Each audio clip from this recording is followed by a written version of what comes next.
A Scarlett e a Van Diemen estava prometida ao príncipe Kyle desde antes de nascerem, um acordo selado entre as famílias. Mas, de repente, esse pacto é rasgado no meio de um baile chique, quando Kyle desiste do noivado porque está de saco cheio da Scarlett e agora quer ficar com seu affair, o Terrence. Enquanto a Scarlett fica horrorizada com essa traição, os convidados aplaudem Kyle e Terrence, que anuncia que vai casar com ela em breve. Ela não entende como todos podem apoiar esse babaca que acabou de dispensar a noiva, mas logo descobre o motivo. O Kyle elogia Taryn, dizendo que ela é uma mulher gentil e inteligente, enquanto a Scarlett é só uma vadia sem emoções. Ele afirma que fingir estar feliz noivo dela por 17 anos foi a maior vergonha da vida dele, e que ele está muito feliz por finalmente se livrar dela. A Scarlett não está pronta para desistir tão fácil, e lembra ao Kyle que o noivado foi arranjado pelos pais, e ele não pode cancelá-lo sozinho. Kyle responde que pode cancelar o noivado sem a aprovação de ninguém, porque a Scarlett é uma criminosa mesquinha que assedia a Terren por ciúme. A Terren começa a se fazer de vítima enquanto Kyle fala sobre como a Scarlett a maltratava no campus da academia. A Scarlett chama isso de lorota, pois está conhecendo a Terren pessoalmente pela primeira vez, já que elas estão em turmas diferentes. No entanto, o Kyle tinha só 2 células cerebrais para começar, e as perdeu depois de se apaixonar pela Terren. Ele acha que a Scarlett está tentando insultar a nova noiva dele ao apontar que ela está na classe de elite enquanto a Terren é da classe normal. Ele diz que a Terren contou a ele sobre todas as vezes que a Scarlett a maltratou, incluindo trancá-la no banheiro e empurrá-la a escada abaixo. Ele a chama de vilã cruel, e a Scarlett decide que já teve o suficiente desse homem menino insultando-a. Ela diz ao Kyle que nem se importa mais com as acusações, e que vai aceitar a anulação do noivado também. No entanto, ela pede uma última coisa ao Kyle antes de terminarem o relacionamento de vez. O príncipe não está disposto a lhe dar nem isso, confiante em sua vitória, e ela diz a ele para ouvir a mulher lamentável para que ela não tenha arrependimentos. Kyle começa a babar pela bondade dela e então pergunta a Scarlett o que ela quer. Ela caminha lentamente em direção a eles e fecha o punho com força, dizendo ao Kyle que seu último desejo é dar um soco na cara da vadia. Kyle fica pasmo com a declaração dela e pergunta se ela perdeu a cabeça. Mas em vez de respondê-lo, Scarlett dá um soco no rosto de Terren com uma forma tão graciosa que até Muhammad Ali aprovaria. No entanto, por trás desse único soco existe uma longa história, e para o bem ou para o mal, precisamos passar por tudo isso para ver o resultado. Desde pequena, Scarlett adorava bater nas pessoas, e a cada 2 semanas ela espancava algum coitado até desfalecer com os punhos. Seu irmão Leonardo sempre a repreendia por suas tendências violentas, mas Scarlett dizia a ele que estava fazendo isso pelo bem maior. Embora Leonardo soubesse que Scarlett salvou um plebeu de um nobre mimado desta vez, ele não conseguia esquecer como ela parecia com sangue por toda parte. Ele disse a ela que ela seria parte da sociedade nobre em uma cerimônia em breve, e que ela deveria parar de socar pessoas e se comportar como uma dama. Isso se provaria o maior desafio para Scarlett, pois ela conheceu o insuportável Kyle pela primeira vez na cerimônia. Ele disse a ela que ela seria sua serva a partir daquele dia, e Scarlett usou toda a sua força de vontade para conter o impulso de socá-lo na cara, porque ela sabia que ele era o segundo príncipe do país, bem como seu noivo. Isso foi só o começo do sofrimento dela, com o Kyle continuando a atormentar e pregar peças. As mãos dela estavam atadas pela situação da família, nem o pai podia ajudar por causa da realeza. Então a Scarlett aguentou a tortura por anos. Eventualmente ela fez 15 anos e entrou na Academia Nacional com notas máximas, conquistando fãs rapidinho. Infelizmente, o Kyle estava lá também e declarou publicamente que ela seria sua escrava até na academia. Mas a Scarlett já estava imune às provocações dele, então manteve a cara de paisagem. Dias depois, o Kyle invadiu a sala dela de mau humor e começou a humilhá-la, mandando comprar o almoço dele. A Scarlett pediu desculpas e disse que faria na hora. Mas o otário não se contentou e a arrastou para punir, deixando os capangas de olho nas garotas para não dedurarem. A Scarlett logo descobriu que o Kyle estava puto porque foi rebaixado para a turma normal por causa das notas baixas, e queria descontar nela. Ele decidiu cortar o cabelo dela e levar para a turma dele como troféu, e mesmo com a paciência da Scarlett, isso foi demais. Ela mandou ele parar ou reclamaria com a família, mas o Kyle insultou o pai dela, chamando-o de capacho da realeza. A Scarlett quase mandou o coitado pro reino das sombras. Mas sorte dela, o primeiro príncipe Julius estava por perto e interveio na hora. O Kyle não podia fazer nada na frente do irmão e saiu depois de levar um sermão. A Scarlett sabia que ele voltaria para incomodar, mas agradeceu ao Julius por salvá-la. Ele respondeu que só estava salvando o irmão mais novo, e bateu um papo com a Scarlett, que começou a respeitá-lo pelo bom caráter. Ela sabia que o príncipe Julius era o principal candidato ao trono, mas os nobres corruptos o temiam e apoiavam o Kyle para se salvarem. Porém, o respeito que ela tinha pelo primeiro príncipe virou inveja ao descobrir que Julius tirou nota máxima em tudo, acabando com a sequência dela como melhor aluna. Ela pensou que Julius era mesmo excepcional e trabalhador, mas quando ele se aproximou e disse como era fácil tirar nota máxima, ela ficou irritada. Levou pro pessoal e se esforçou para vencê-lo da próxima vez, mas surgiram boatos de que Julius perdeu de propósito para fazê-la feliz. A Scarlett ficou ainda mais frustrada e decidiu ignorá-lo completamente. Mas o Julius continuou a importuná-la. Ele até a seguiu depois da escola, perguntando como estavam as coisas entre ela e o Kyle, e a Scarlett percebeu que o Kyle não assediava mais, apesar da humilhação do outro dia. Ela entendeu que o Julius a estava perseguindo para manter o Kyle longe, e quase começou a vê-lo de forma positiva. O Julius então começou a flertar com ela e a Scarlett quase caiu. Se ele não a tivesse chamado de criatura interessante, ela ficou chocada com os comentários, mas descobriu que Julius não estava mentindo. E realmente achava a Scarlett uma criatura interessante que valia a pena estudar, e até anotava sobre ela. Foi aí que ela começou a odiar o Júlio e desejou dar um soco nele e no Kyle um dia. Voltando ao presente, toda sua raiva finalmente encontra uma saída na forma do rosto da Taryn. Com um soco, a Scarlett a manda voando e derruba mais 2 caras junto com ela. O Kyle entra em pânico com isso e pergunta o que diabos ela está fazendo, e a Scarlett friamente responde que os comentários cruéis dele a incomodaram, e a Taryn teve que pagar o preço por isso. Ela então caminha em direção à multidão de nobres atordoados, plenamente ciente de que cada um deles é um bastardo corrupto. Ela está com raiva deles porque eles celebraram quando o Kyle cancelou o noivado. Então ela veste suas luvas de boxe que ela sempre carrega consigo para emergências. Os nobres entram em pânico e chamam os guardas, mas a Scarlett imediatamente os apaga com magia antes de espancar os nobres um por um. Os nobres começam a pedir a qualquer um que os proteja, oferecendo seus escravos em troca, mesmo que o tráfico de escravos seja ilegal no país. A Scarlett percebe que esses homens são lixo irreciclável, e não haveria peso em sua consciência se ela os nocauteasse, então ela ativa sua magia especial de tempo para aumentar sua velocidade, e começa seu ataque com seus punhos que são classificados como E para todo. Logo, todos os nobres estão no chão. O Kyle é o último restante, e ele já fez xixi nas calças depois de ver a verdadeira forma da Scarlett. Ela diz a ele que é a vez dele agora, e assim que ela está prestes a socá-lo, seu irmão Leonardo aparece para detê-la. No entanto, ele é tarde demais e a Scarlett soca o Kyle contra uma parede, sentindo-se muito revigorada. Enquanto Leonardo está horrorizado ao ver os nobres espalhados pelo chão, Júlio está muito divertido. A Scarlett quase é tentada dar um tapa nele também, mas ela decide não ir tão longe por enquanto. Ela vai até Júlio e Leonardo para cumprimentá-los, e eles perguntam qual foi o motivo de seu surto violento. A princípio, a Scarlett fala como ChatGPT, dizendo que eles cometeram crimes indescritíveis e depois começaram a se justificar, então ela os puniu no local. Mas quando Júlio pede os detalhes exatos, ela responde que eles a irritaram, então ela os nocauteou. Leonardo tem um mini ataque cardíaco ao ouvir isso, mas Júlio começa a rir, dizendo que gostaria que alguém inventasse câmeras logo porque ele realmente queria ver como a Scarlett venceu todos os nobres. Ele diz que ela deveria ter esperado ele vir aqui para começar seu ataque, mas a Scarlett diz que é um pedido irracional. Enquanto isso, seu irmão começa a perder o controle pensando nas consequências, mas Júlio assegura que cuidará das coisas aqui. A Scarlett de repente começa a sentir tontura e cai no chão com Júlio pegando sua cabeça pouco antes de ela atingir o chão. A Scarlett acorda 3 dias depois ouvindo o som de sinos em sua cabeça. Enquanto ela lentamente recupera os sentidos, ela percebe que usou muito do poder com que Crino, o deus do tempo, a abençoou. No entanto, no momento em que ela abre os olhos, ela encontra uma criada em cima dela. Apontando uma faca para ela, a Scarlett pergunta calmamente à criada quem ela é, mas ela grita para ela morrer e tenta esfaqueá-la. No entanto, ela não consegue vencer o tempo de reação da Scarlett e é instantaneamente socada contra uma parede. Leonardo vem correndo ao ouvir um barulho alto do quarto de sua irmã, e ele fica pasmo ao ver que a primeira coisa que ela fez depois de recuperar os sentidos foi socar alguém. De qualquer forma, ele diz o quão preocupado ele estava com ela. Quando Júlio entra no quarto, depois que a Scarlett se refresca, Júlio a informa que seu noivado com o Kyle foi oficialmente cancelado com a permissão de suas famílias. O Kyle foi expulso da herança da família real por proteger nobres envolvidos no tráfico de escravos, e todos os nobres da festa também foram presos. A Scarlett fica satisfeita ao ouvir isso e pergunta a Júlio se ela também se... Ele diz a ela que ela é importante demais para a família real ser punida. Mas até que essa questão se acalme, ela terá um tempo difícil para encontrar um homem pronto para se casar com ela. No entanto, ele também tem boas notícias para ela. Júlio diz a Scarlett que seu ato recente se tornou uma história famosa em todo o reino, e as pessoas estão falando dela como se ela fosse o Batman. Eles a chamam de a dama manchada de sangue que enviou hordas de nobres malignos para a prisão apenas com seus punhos, e ela é como uma heroína para todos eles. Leo fica devastado ao ouvir outro apelido ameaçador para sua irmã, mas Júlio diz a ele que há coisas mais importantes que eles precisam lidar primeiro. Entre os nobres que foram presos, há muitos nomes proeminentes que ocupam cargos governamentais, mas o maior desafio deles é o primeiro-ministro, que tem sido o maior apoiador da facção do Kyle. Júlio diz que o rei também suspeitava da corrupção na facção do Kyle, então ele formou uma organização chamada CO2 para investigá-la, e Leo é o chefe atual. Ele então chama um de seus agentes que foi a primeira pessoa a se infiltrar na facção do Kyle e trazer informações valiosas. O agente acaba sendo Sigurd, um capanga do Kyle, que imediatamente se desculpa com a Scarlett por ter se comportado rudemente com ela o tempo todo. A Scarlett responde que ele merece um Oscar por sua performance convincente, e Sigurd fica mais preocupado quanto mais ela fala sobre isso. Júlio lhe dá permissão para socá-lo se ela quiser deixar as coisas para trás, e a Scarlett aceita a oferta. No entanto, ela apenas dá um leve tapinha na bochecha de Sigurd, porque ele também a salvou muitas vezes enquanto trabalhava para o Kyle. Depois disso, ela se despede, percebendo que finalmente está livre para fazer o que quiser agora que não está mais ligada ao Kyle. A primeira coisa em sua lista é interrogar a criada que tentou assassiná-la de manhã. A Scarlett vai ao armazém onde a criada Nanaka está trancada. mas ela descobre que a criada abandonou suas roupas. De repente, um gato selvagem a ataca, mas a Scarlet o derruba e identifica que a criada era na verdade uma besta metamorfa. Ela diz a Nanaka para voltar à forma humana para que possam conversar, e descobre-se que a criada era na verdade um garoto o tempo todo. Ele está determinado a matar a Scarlet a todo custo,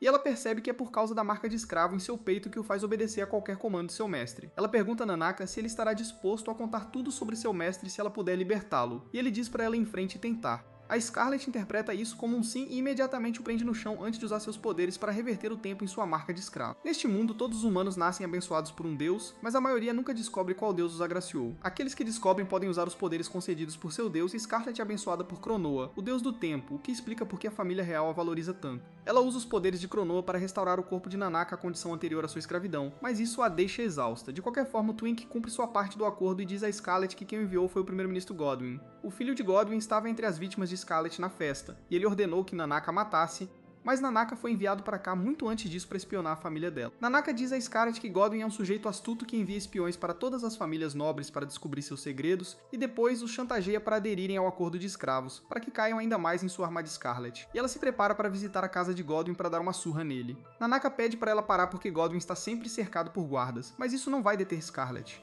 Então o servo diz a ela que ela encontrará uma chance melhor de vencê-lo quando ele comparecer a um leilão de escravos em uma semana. Ele ainda não sabe a localização do leilão, mas promete a Scarlet que pode colocá-la em contato com o traficante. Como ele está disposto a fazer qualquer coisa para se vingar do desgraçado que o escravizou e a muitas outras pessoas de sua espécie, Scarlet fica feliz em aceitar sua ajuda e o leva junto, sem saber que Julius ouviu todo o seu plano. Alguns dias depois, Scarlet e Nanaka vão para os cortiços procurar o traficante de escravos, e ela fala sobre um pedaço de mithril que comprou de um garoto por 1 moeda de ouro. Nanaka diz a ela que foi enganada, mas Scarlet não acredita nele. Ela então se vira para Julius, que os acompanhou sem ser convidado. A princípio, ele diz que quer aprender mais sobre seu povo, porque isso o ajudará a se tornar um rei melhor. Mas quando Scarlet insiste, ele confessa que ouviu a conversa dela e percebeu que não pode perder essa oportunidade divertida de ver alguns caras sendo nocauteados sem sentido. Nesse exato momento, um bando de capangas aparece e Scarlet fica animada por ter alguém para espancar. No entanto, Nanaka diz a ela para segurar suas tendências de batalha, porque ele pode resolver isso com palavras. Ele se aproxima dos capangas e se oferece para pagá-los se eles os levarem ao traficante chamado Junk. Mas eles se recusam a fazer negócio com pessoas que parecem fracas como eles. Eles falam sobre como um garoto lhes disse que uma mulher rica e estúpida comprou uma pedra dele por 1 moeda de ouro, e eles decidiram tirar vantagem disso. Eles também espancaram um garoto, tem de ouro no caminho para mostrar que os fortes oprimem os fracos. E ouvindo isso, Scarlet fica furiosa. Ela decide que esses caras merecem uma surra e aumenta sua força antes de usar seu poder para aumentar sua velocidade. Ela nocauteia 3 dos capangas rapidamente, e então Aura se diverte com os 2 restantes, que percebem que estão lidando com a infame nobre violenta. De qualquer forma, Scarlet derruba o cara do tapa-olho e então se vira pro último bandido, que diz que os fortes oprimem os fracos. Ela diz que pela lógica dele, ela está livre para fazer o que quiser com ele, e ele implora por misericórdia, prometendo devolver o dinheiro ao garoto. Scarlet diz a ele que ele pode fazer isso depois de ser espancado, mas o capanga imediatamente usa a localização do traficante de escravos como moeda de troca. No entanto, ele tolamente revela a localização imediatamente, e Scarlet o agradece de nocauteá-lo. Se vira para Julius, que está aplaudindo para ela, e pergunta o que ele estava fazendo enquanto ela lutava. Ele pergunta a ela se ele deveria ter intervindo e Scarlet imediatamente recusa. Depois disso, Julius decide falar com o traficante de escravos sozinho, temendo que ele possa identificar Nanaka, ou que Scarlet possa espancá-lo sem sentido antes de obter qualquer informação dele. Ele consegue fazer isso em questão de minutos blefando e ameaçando-o e descobre a localização do próximo leilão de escravos. No caminho de volta, Scarlet chama Julius de um potencial vigarista, e ele responde que ainda é melhor do que ser um maníaco violento. Nanaka se pergunta se este é o gênero inimigos que se apaixonam sobre o qual ele ouviu falar tanto. Mas então, de repente, Scarlet e Julius entram em sintonia quando perguntam a ele sobre ideias para se infiltrar no leilão. Logo, Scarlet vai visitar um nobre chamado Zatarini, que é na verdade o traficante de escravos que o contato Junk lhes deu. Zatarini fica muito feliz em ver um novo cliente à sua frente, mas ainda diz a Scarlet que não é coisa de dama em falar com Zé Ninguém como Junk só para alcançá-lo, quando ela poderia ter pedido a qualquer nobre que conhecesse o endereço dele.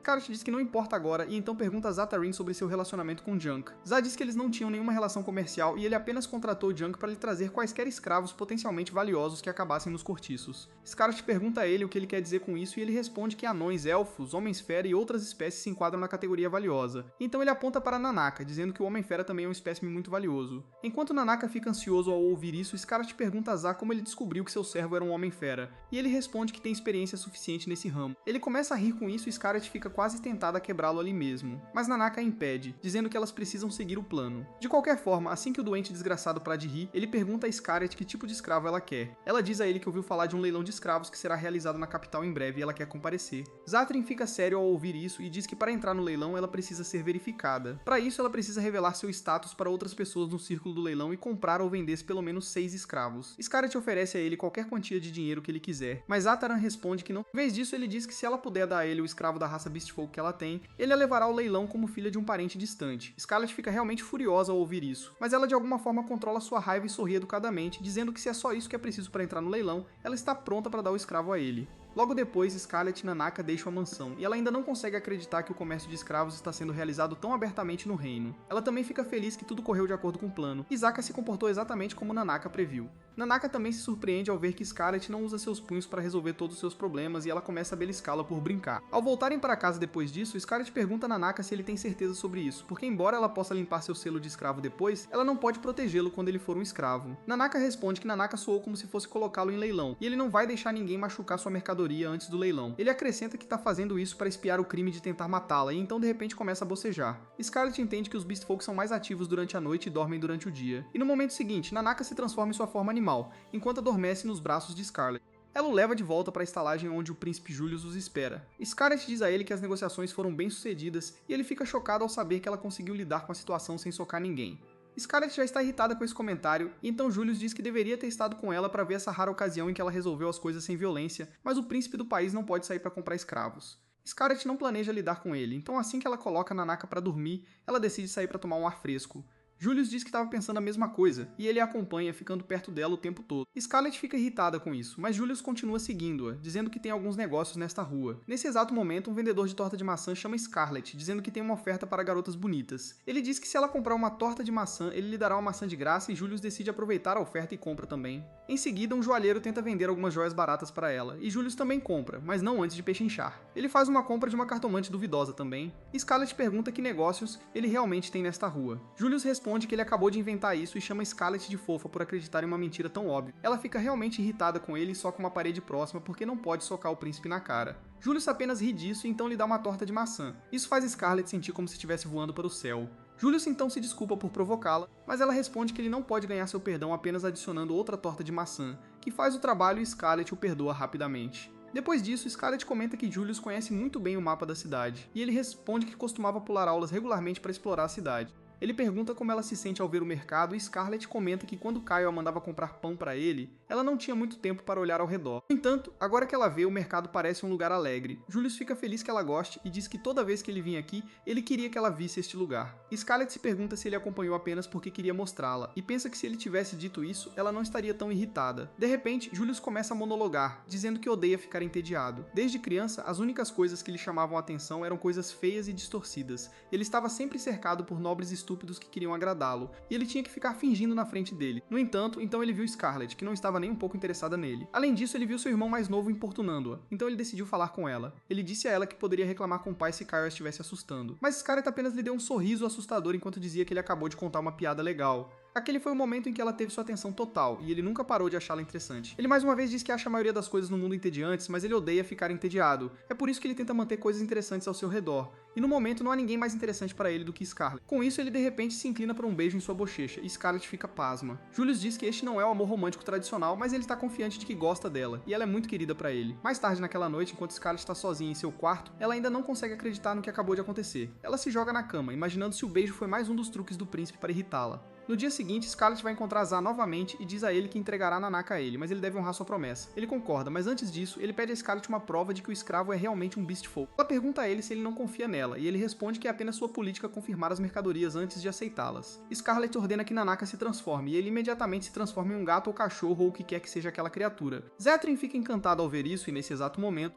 um homem grande e assustador com presas crescendo em sua mandíbula inferior entra na sala. Ele encara Scarlet e pergunta a Zataran se ela é a escrava que eles estão recebendo hoje. Zataran diz ao escravo chamado Donovan que Scarlet é a cliente deles, e o Beast Folk com ela é o escravo. Nanaka claramente não está satisfeita em vê-lo, e Scarlet também percebe que Donovan é meio humano e meio besta mágica, o que o torna um licantropo. Zah pede desculpas pelo comportamento rude de seu escravo, e então lhe diz para animado ao vê-la, e comenta que os Homens-Feras são conhecidos por sua rápida regeneração. Ele coloca uma coleira de metal no pescoço de Nanaka e começa a puxá-lo, mas Nanaka resiste, o que o deixa furioso. Ele balança seu chicote farpado no ar para atingi-lo, mas então, de repente, Scarlet agarra o chicote com as mãos nuas. Ela diz a Zan que o escravo dele é bastante bem comportado, e se ele não tiver coragem de puni-lo, ela pode fazer isso por ele. Donovan apenas zomba dele, e até Zan olha para Scarlet com desprezo, dizendo para ela não provocar seu escravo, porque ele é um ex-aventureiro de rank A. Ele afirma que ela precisa ser forte como um capitão da guarda para derrubá-lo, e Scarlet pergunta por que isso importa. Ren fica confuso e diz a ela que está apenas preocupado com ela. Mas então Donovan declara que é tarde demais. Ele não vai deixar uma mulher pisar em seu orgulho, e decide ensiná-la uma lição. Ele começa a puxar o chicote dela, mas ele nem consegue tirá-lo da mão firme de Scarlett. Ele tenta ainda mais e Zack diz a ele para parar de brincar, porque não há como uma garota vencer um homem em uma categoria de peso muito maior.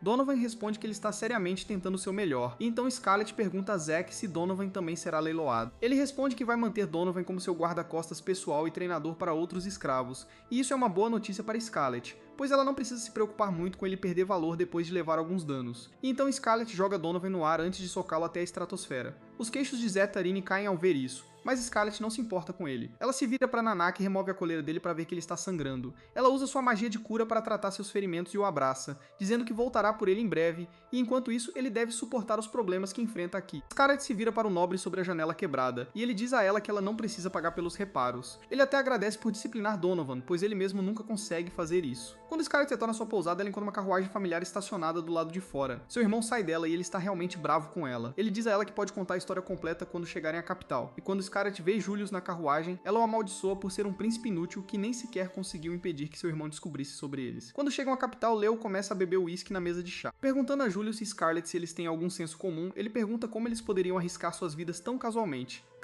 Mas Julius responde que eles encontraram o local do leilão de escravos, então tá tudo bem. Leo se acalma antes de dizer que também fez algumas pesquisas e descobriu que o primeiro-ministro Godwyn está organizando o leilão pessoalmente. Scarlett diz a ele que o leilão é em 2 dias e Leo entra em pânico enquanto começa a planejar as coisas para a grande missão. Enquanto isso, Scarlett começa a encarar Julius, que sorri e pergunta se ela quer torta de maçã como eles tiveram outro dia. Ela fica irritada com ele sem motivo, mas então Leo os interrompe, dizendo que ele teve uma ideia. Primeiro, ele quer que Scarlett volte para casa, mas ela se recusa, dizendo que é a única coisa que ela não pode fazer. Leo acha que a única razão que a motiva é socar Godwyn na cara, mas ela responde que é mais do que isso. Ela diz que desde pequena ela via que as pessoas boas sofrem, enquanto os nobres maus continuam prosperando. Ela acredita que bastardos gananciosos e maus não podem ser punidos por meios normais, e ela precisa fazer algo a respeito deles do seu jeito. Ela de repente se levanta, dizendo que nobres egoístas e gananciosos são os alvos mais satisfatórios para socar. Leo e Julius têm suas reações habituais às suas tendências violentas, e Scarlett diz que pessoas normais nem sequer conseguem vencer nobres, mas como ela é filha de um duque de alta patente, ela ficará bem. Julius concorda com ela para o desespero de Leo, que teme que a natureza violenta de Scarlett arruine a reputação de sua família. No entanto, o problema maior é que pessoas do Império Conquistado podem estar lá no leilão. Tanto Scarlett quanto Julius ficam tensos ao ouvir sobre isso. Porque o Império Conquistado está em conflito com o Reino da Palestina há 300 anos, eles são conhecidos por serem pessoas implacáveis que respeitam o poder como uma única hierarquia, e são governados por fortes cavaleiros de dragão. Mesmo que conversas de paz tenham começado com as duas nações recentemente, Leo confirmou notícias de que a Força Aérea Conquistadora tem entrado em contato com Godwyn recentemente. Coincidentemente, ao mesmo tempo, Godwyn está tendo uma reunião com alguns oficiais do Exército Aéreo Conquistado. Ele está furioso com Scarlett por invadir a festa de Kyle e atrapalhar seus planos e pede aos soldados que se livrem dela. O soldado ruivo aceita alegremente a missão e voa em seu dragão, mas Godwyn não está satisfeito com sua atitude arrogante.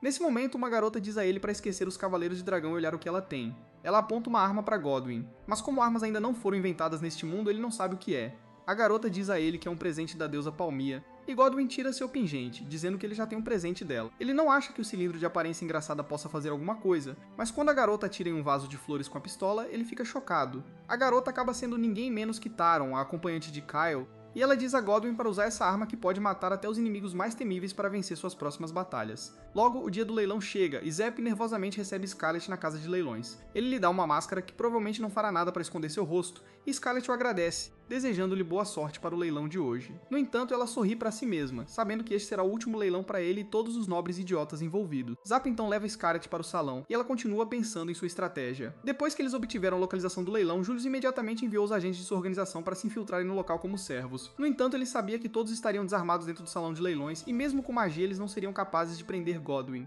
É por isso que ele disse a Scarlett para ser a unidade de combate principal deles, porque ao contrário do resto dos perdedores, ela só precisa de seus punhos para espancar todo mundo. Scarlett entra confiantemente no salão de leilões com isso em mente, e ao mesmo tempo Leonardo e outros cavaleiros estão esperando do lado de fora, prontos para atacar sempre que Julius lhes der o comando. Leo está confiante sobre seus preparativos, mas ele reza para que Scarlett cumpra sua promessa de não usar violência desnecessariamente. Seu estômago começa a doer porque ele sabe que ela não consegue controlar seus punhos, e ele só espera que a missão tenha sucesso de alguma forma. Por outro lado, Scarlett está ouvindo os nobres falarem sobre o tipo de escravos que eles querem do leilão. Todos eles têm gostos diferentes, mas concordam que a principal atração para o leilão desta noite são os Homens-Fera metamorfos. Nesse momento, as luzes se apagam e Scarlett acidentalmente esbarra em um homem. Ele pede desculpas e se afasta, e ela sente que já ouviu sua voz antes. No entanto, ela não tem muito tempo para pensar nisso, pois o anunciante entra e começa o leilão. Ele primeiro traz uma mulher pássaro de uma asa para o palco e os nobres imediatamente começam a dar lances. Scarlett os observa da varanda, mal controlando sua raiva quando de repente Julius aparece ali. Ela pergunta o que ele está fazendo ali quando ele deveria estar liderando a missão, e ele responde que veio para vê-la. Scarlett começa a se afastar, mas Julius a segue, perguntando se ela encontrou Godwin. Ela responde que não o viu, mas tem uma ideia de onde ele pode estar. Julius a insta a agir rapidamente porque os Cavaleiros Reais estão posicionados do lado de fora do portão, e eles podem levar seu alvo se ela não se apressar. Scarlett imediatamente oferece a ele uma troca, pedindo-lhe para atrasar a chamada dos Cavaleiros Reais porque ela lhe dará o show de sua vida espancando Godwin na frente dele.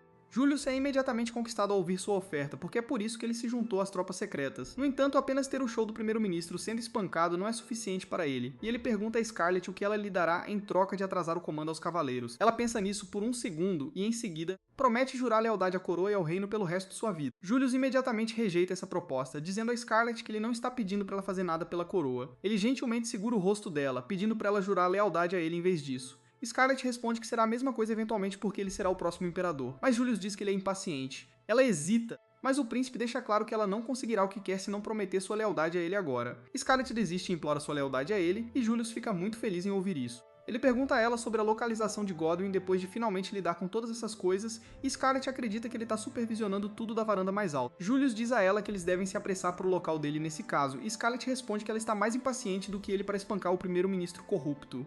Ao mesmo tempo, na prisão, os guardas levam uma mulher elfa enquanto sua filha fica para trás. Ela luta para seguir a mãe, mas Nanaka a segura, dizendo que é inútil. A garota começa a chorar enquanto os outros escravos rezam para deuses e santos para salvá-los, mas Nanaka promete que todos eles estarão seguros. Por outro lado, Scarlett coloca os guardas para dormir e Julius elogia seu controle mágico. Ela começa a ficar emburrada com isso, lembrando que ele a venceu nas práticas de magia na academia, e Julius fica secretamente feliz ao ver seu ciúme. Nesse momento, eles se deparam com um bando de capangas e Scarlett imediatamente percebe que são os guardas particulares de Godwin. Ela decide tratá-los como aperitivos antes do prato principal e tira as luvas para usar seus socos cravejados de diamantes. Ela nem usa a bênção de Cranoa para aumentar sua velocidade e espanca todos os capangas antes de arrombar a porta da sala onde Godwin está aproveitando o show com seus aliados mais próximos. Enquanto todos ainda estão processando o que está acontecendo, Scarlett entra confiantemente na sala e joga sua máscara, dizendo a Godwin que seus punhos estavam coçando para encontrar o rosto dele. Godwin fica chocado ao vê-la, mas seu filho está furioso porque ele tem um acerto de contas com Scarlett. Ele lança um feitiço de raio para atacar Scarlett, mas Julius usa o Anel Real para cancelar o feitiço imediatamente. Godwin entra em pânico ao ver o Anel Real que pode anular qualquer feitiço lançado pelas pessoas do Império, pois apenas o Imperador e Julius podem tê-lo. Julius imediatamente começa a se arrumar, e os nobres corruptos se borram de medo, pois estão condenados agora. No entanto, eles se convencem de que o loiro à frente deles é um impostor,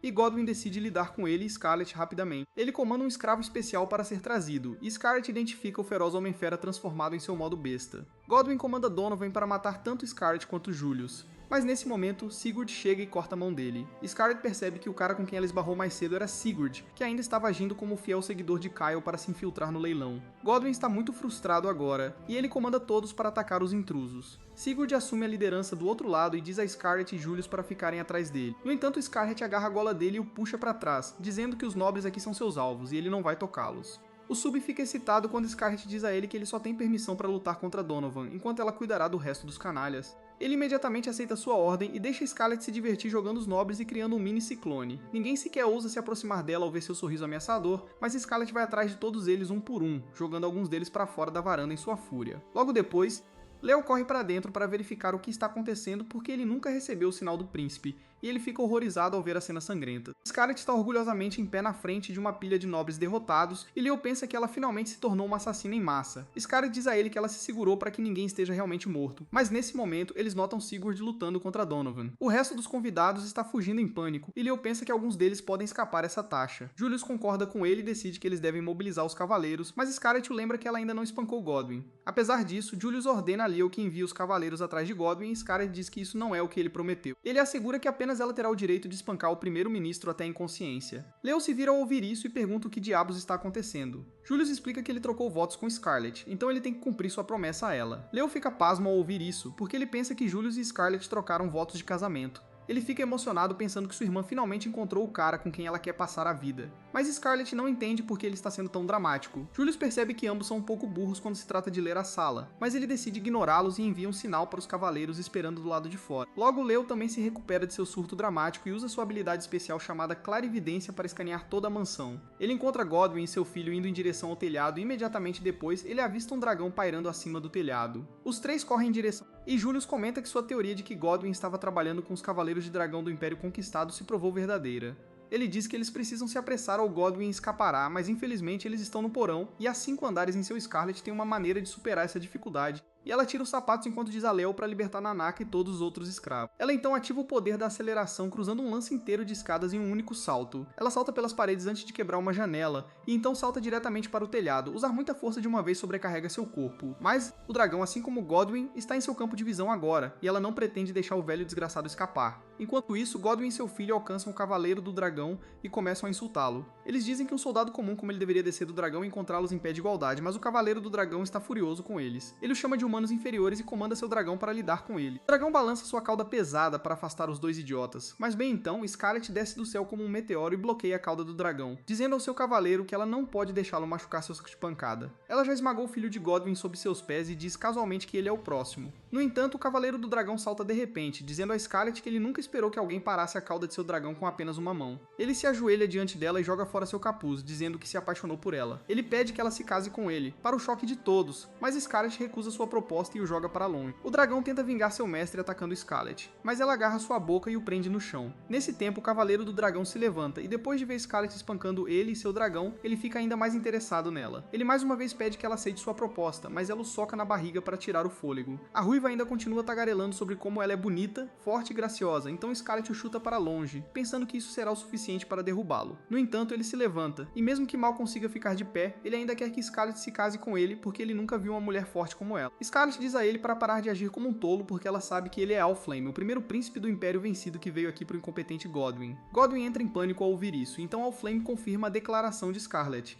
Ele declara que veio para matar Godwyn e seus seguidores porque traidores como eles são a maior ameaça à paz de ambos os países. Ela joga sua lança em Godwyn para acabar com ele rapidamente, mas Scarlet estilhaça a lança com um chute, dizendo a ele para recuar. O príncipe imediatamente se aproxima e agarra a perna dela, e Scarlet percebe que ele vai apenas fingindo ser fraco antes porque seu corpo ainda parece em ótima forma. Ela pergunta a ele se ele está realmente confiante em sua resistência e Godwyn afirma, dizendo que tem a bênção de tornar seu corpo duro como aço, então ele não pode ser derrotado por ataques físicos. Ele diz a Scarlet que seus ataques não funcionarão nele, então ela deveria apenas deixá-lo terminar com Godwyn, mas ela se recusa dizendo que tem uma maneira de derrotá-lo. Ela então agarra sua cabeça de repente, e ao baixa a guarda pensando que ela vai beijá-lo. No entanto, Scarlet empurra a cabeça dele para baixo e o atinge com toda a sua força, apesar de receber inúmeros golpes de joelho no rosto. Ao finge que está perfeitamente bem, mas quando ele se levanta, ele começa a sentir tontura porque os chutes de Scarlet lhe deram uma concussão. Ele perde o equilíbrio, mas não o desespero, e mais uma vez pede a Scarlet para ir com ele porque este reino de fracos não combina com ela. No entanto, ela se cansou de suas tagarelices e simplesmente agarra seu colarinho e ativa seu poder para jogá-lo de volta para seu reino. Com isso feito, Scarlet finalmente volta sua atenção para Godwyn, que já está mijando nas calças. Ele se desculpa por tentar matá-la e por usar Taryn para quebrar seu noivado com Kyle. A segunda declaração é nova para Scarlet, e ela pergunta ao ministro se ele ajudou Taryn a se aproximar de Kyle. Ela diz que se ele ajudou a humilhá-lo na frente de todos naquele dia, ele vai pagar por isso. E Godwyn gagueja ao dizer a ela que apenas seguiu o plano de Taryn.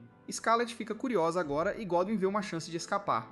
Ele promete informações se ela o deixar ir e começa a dizer a ela que Taryn não é uma garota normal, e que ela foi invocada de outro mundo pela própria deusa. Scarlet não tem certeza se ele está falando a verdade, mas a nova informação é suficiente para fazê-la parar por um momento. Infelizmente para Godwyn, Scarlet pensa que o medo o transformou em um velho senil, e ele está apenas falando besteiras para se proteger. Ela não consegue acreditar que Taryn é uma garota de outro mundo invocada pela deusa. Então ela decide dar a Godwyn a punição que ele realmente merece. Godwyn ainda tenta negociar com ela, oferecendo-lhe tudo o que ela quiser.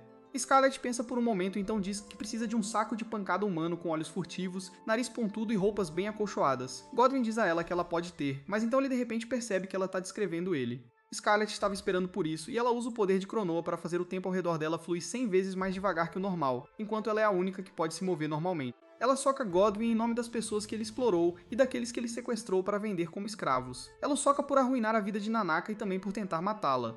E finalmente, ela o soca apenas porque quer espancá-lo. Assim que Scarlet desfere o último soco, sua magia do tempo se dissipa, e Godwyn sofre o dano atrasado de todos os socos de uma vez. Ela se curva educadamente enquanto Godwyn é arremessado para longe, mas então de repente cai de joelhos porque usou muito do poder de Cranova. Seu cabelo ficou preto nas pontas e suas mãos começaram a sangrar também. Scarlet se preocupa que seu irmão ficará decepcionado com ela. Ela perde o equilíbrio, mas Julius chega naquele momento para segurá-la. Ele usa seu poder para curá-la enquanto comenta que não acreditaria que um humano estivesse lutando aqui se não a conhecesse pessoalmente. Logo, Leo e outros também chegam e começam a perguntar a Scarlet se ela está bem.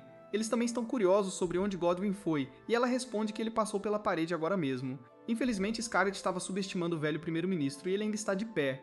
Ele salta do muro e saca a pistola que Terren lhe deu para atirar em Scarlet, mas Julius salta na frente dela para parar a bala com seu corpo. Todos ficam horrorizados ao ver isso, mas Godwyn fica feliz por pelo menos ter se livrado de um espinho em seu caminho. Scarlet fica furiosa com ele e imediatamente avança em sua direção, jogando-o no chão com um soco.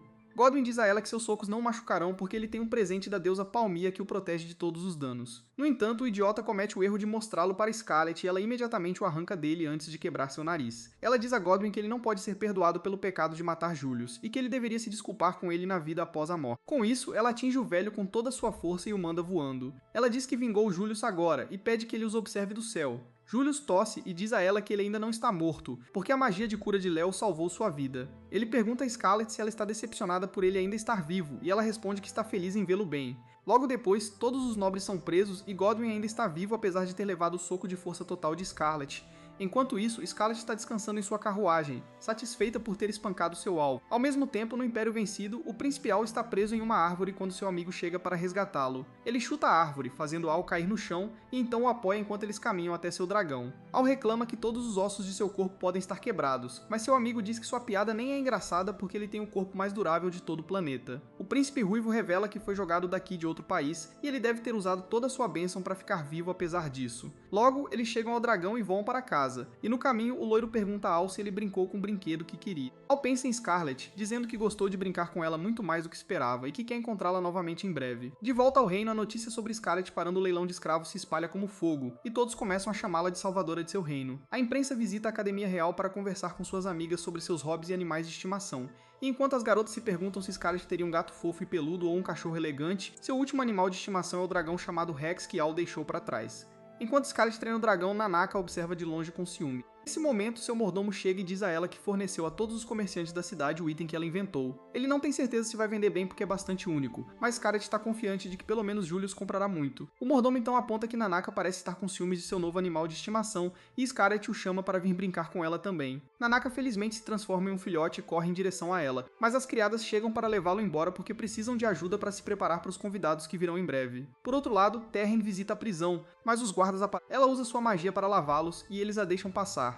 Ela começa a pensar em como quer ter o final de conto de fadas mais adorável para sua história. Ela quer se apaixonar por um príncipe e superar inúmeros desafios com ele para alcançar seu final feliz. Tudo o que ela está fazendo é para o final feliz. E mesmo agora, ela visita Godwyn para o mesmo propósito. Ele fica feliz em vê-la e pede que ela o liberte porque ele fará tudo ao seu alcance para servir a deusa Pamet. Terra responde que é grata a ele por suprimir outras religiões da região para tornar o pamianismo a religião principal do país. Godwyn diz que pode fazer ainda mais se for libertado, mas Taron diz que tem um presente para ele da deusa Pamina. Ela usa seu poder para lavá-lo também e então deixa uma garrafa de veneno no chão. Godwyn, agora completamente sob seu controle, bebe o veneno e Terren se afasta, agradecendo a ele por desempenhar seu papel em sua história, mas ela não precisa mais dele. A notícia da morte de Godwyn chega a Julius e outros, mas ele acha difícil acreditar que um homem resiliente como ele se mataria. Leo também acha suspeito porque eles não encontraram nada sobre Terren, mesmo que ela seja uma colaboradora importante de acordo com os relatórios de Scarlet. Nesse momento, Nanaka chega com alguns arquivos antigos solicitados. Enquanto eles revisam os arquivos, Julius fica curioso sobre a garota chamada Terren, que foi capaz de controlar até mesmo o primeiro-ministro. Ele de repente encontra uma nota sobre a religião Pomunismo e Nanaka se vira ao ouvir isso. Julius explica a ele que existem diferentes religiões no reino e Pomunismo é uma das principais. Leo acrescenta mais detalhes, dizendo que ganhou popularidade recentemente e até se tornou a religião oficial do reino. Ela adora Pomona, a deusa da beleza e do amor, e é liderada por um mercador pomposo que é uma pessoa completamente gananciosa. Nanaka entende como isso estaria conectado a Godwyn, porque ele era o tipo de cara que fazia um acordo com qualquer pessoa corrupta que encontrasse. No entanto, Sigurd traz o tópico da outra grande religião que existe desde o início da fundação do reino. É a religião do Dianismo que adora a Santa Diana, que era uma garota com poder de exorcismo. Leo diz que embora não seja a religião do Estado, a maioria das pessoas acredita no Dianismo. E se você perguntar às pessoas comuns, a maioria diria que o Dianismo merece o título. Isso lembra Sigurd que o festival oficial de peregrinação do Dianismo está chegando em breve, e Julius deixa isso para Leo também porque ele não quer lidar com isso. Ele de repente menciona Scarlet e pergunta a Leo como ela está. Leo responde que ela está muito bem e ontem ela saiu para caçar comida para seu dragão. Julius ri disso e diz que ela é uma mulher verdadeiramente notável e única. Ele começa a pensar como nunca ficará entediado com Scarlet ao seu lado e se pergunta se realmente deveria pedir a mão dela em casamento. Leo sorri de alegria ao dizer a Julius para parar de brincar porque ele já trocou votos com ela. Nanaka e Sigurd ficam chocados ao ouvir isso, e Leo diz a eles que Julius e Scarlet prometeram suas vidas um ao outro, mas é um segredo absoluto no momento. Ele continua se gabando de como sua irmã é sortuda e Julius espera que ele perceba a verdade um dia por si mesmo. Enquanto isso, ele decide fazer uma visita à sua amada. Alguns dias depois, Scarlet domou completamente o dragão, e ela o monta perfeitamente em suas costas. Suas amigas da academia visitam sua casa, e assim que estão no portão, elas veem o dragão voando em direção a elas. Elas não veem Scarlet montada nele e nem esperam que o mordomo explique que o dragão não é uma ameaça. Elas imediatamente o atacam e Scarlet de alguma forma permanece ilesa, apesar de ser atingida. Mais tarde, enquanto tomam chá, ela descobre que suas amigas pensaram que o dragão era um inimigo. Elas contam com orgulho que, obviamente, pensaram que como os soldados do reino inimigo montam dragões, elas queriam derrubá-los assim que pudessem. Scarlet fica secretamente satisfeita por elas continuarem as mesmas de antes, pois faz tempo que não as vê. As garotas começam a discutir sobre como elas mandavam na República das Estudantes sem a Scarlet por perto. Depois disso, elas pedem para Scarlet se recuperar logo e voltar para a academia, pois a formatura está quase aí e elas não querem se formar sem ela. A garota de cabelo roxo diz que quer se formar logo e casar com um bom homem. Scarlet ouviu dizer que a garota já tem muitos pretendentes, mas ela responde que nenhum deles é sério. Ela quer um homem que esteja disposto a arriscar a vida por ela, e embora Scarlet fique feliz em ouvir sobre seus sonhos, isso a lembra de como Julius arriscou a vida para salvá-la. Ela não tem certeza de como se sente sobre isso, mas então suas amigas perguntam se ela tem planos de casamento. Scarlet não tem resposta para essa pergunta, mas é salva de respondê-la quando Nanaka entra em seu quarto. Ela diz a ele que está ocupada agora e brincará com ele mais tarde, mas Nanaka diz a ela que não veio para brincar. Ele veio com uma convidada e a convidada acaba sendo ninguém menos que Julius. As garotas ficam chocadas ao vê-lo ali, e enquanto ele as cumprimenta, elas se levantam e o cumprimentam nervosamente. Julius pergunta se está incomodando, e enquanto Scarlet diz que ele está interrompendo seu chá com as amigas, as garotas ficam mais do que felizes em abrir mão desse chá pela companhia do príncipe. Ele pergunta se pode pegar Scarlet emprestada por um momento, e Scarlet não gosta da forma como ele disse. Julius, indiferente à reação dela, se aproxima dela e pega sua mão, dizendo que quer discutir algo em particular. As garotas começam a babar ao ver essa cena, e dizem a Julius para levá-la emprestada pelo tempo que quiser. Scarlet se sente tão traída quanto César se sentiu quando Brutus o apunhalou. Com isso, Julius leva Scarlet para fora e pergunta se ela ouviu que Godwin morreu sob custódia. Ela afirma, então Julius acrescenta que investigou o terreno conforme os relatórios dela, mas Kyle não sabia nada sobre ela. Eles não têm pistas sobre ela, então a investigação está completamente paralisada. Scarlet finalmente entende por que ele queria conversar em particular, pois não poderiam ter discutido isso na frente de suas amigas. Julius percebe a reação dela e pergunta se ela queria falar sobre outra coisa em vez disso. Scarlet responde que não há nada que ela queira falar e pergunta se ele tem algo mais a acrescentar. Julius diz que o cabelo dela ainda não voltou ao normal e ela afirma, dizendo que planeja visitar a mesma breve para se recuperar mental e fisicamente. Julius diz que é uma boa ideia, pois ela é um recurso indispensável para o reino deles e ela deve fazer o que for preciso para se manter em ótimas condições. Ele diz que não quer perdê-la por um pequeno assunto e Scarlet responde que sente o mesmo por ele. Julius fica surpreso com isso e Scarlet diz para ele nunca fazer algo tão imprudente quanto se sacrificar por ela. Ela diz que fica feliz que a família real valorize tanto sua bênção, mas se algo acontecer ao futuro rei por causa dela, ela nunca se perdoaria. Julius a para de repente, perguntando se pode colher as rosas ali e ela lhe dá permissão. Julius começa a colher as rosas enquanto lembra Scarlet da vez que foram ao mercado juntas. Ele diz que há muito tempo seus pais também se disfarçaram de plebeus para curtir o mercado, e Scarlet se surpreende ao ouvir isso, pois eles parecem pessoas muito sérias. Julius diz que eles são sérios e rigorosos apenas por fora, mas são muito românticos em particular.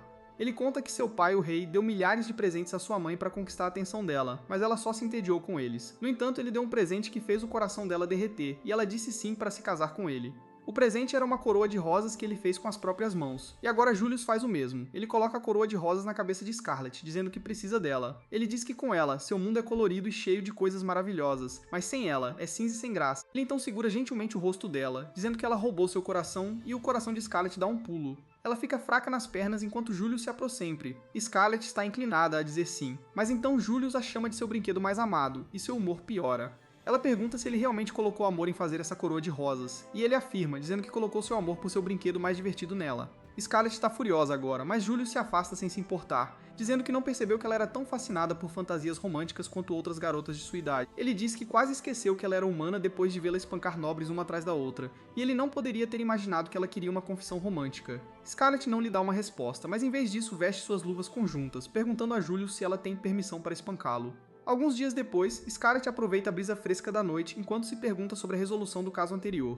Ela pensa que o desaparecimento de Terren e a morte de Godwin são sinais de coisas ruins que acontecerão em breve, mas também há coisas boas que ela espera. Scarlet lê uma carta da Santa Diana que fala sobre o quanto ela quer conhecê-la. A Santa fala sobre flores crescendo na igreja e também sobre o quanto ela quer conversar sobre muitas coisas quando se encontrarem. Scarlet sorri depois de ler a carta e jura para si mesma que não importa o que aconteça a partir de agora, ela protegerá Diana. No dia seguinte, Scarlet diz a Leo que quer fazer um passeio pelas fontes termais, mas ele não confia nela de jeito nenhum e acha que isso é apenas uma desculpa para ela ir dar um soco em alguém. Ela pede a ele para ter um pouco mais de fé em sua irmã. Mas depois de descobrir que seus votos com o príncipe Julian não eram votos de casamento como ele pensava, ele não consegue confiar nela nem um pouco. Enquanto Leo continua reclamando sobre esse incidente, Nanaka serve chá e olha para o mapa. Ele aponta que a viagem de Scarlet às fontes termais é perto da Catedral de Santa Estiana, e pergunta se ela deseja dar um soco na santa. Leo de repente surta ao ouvir isso, e ele percebe que Scarlet faz uma viagem às fontes termais todos os anos nesta época, e a rota é sempre a mesma da peregrinação à Terra Santa. Ele exige saber o que isso significa. Scarlet o assegura que respeita a santa, que é honrada e valorizada por todo o reino, e que ela nunca machucará.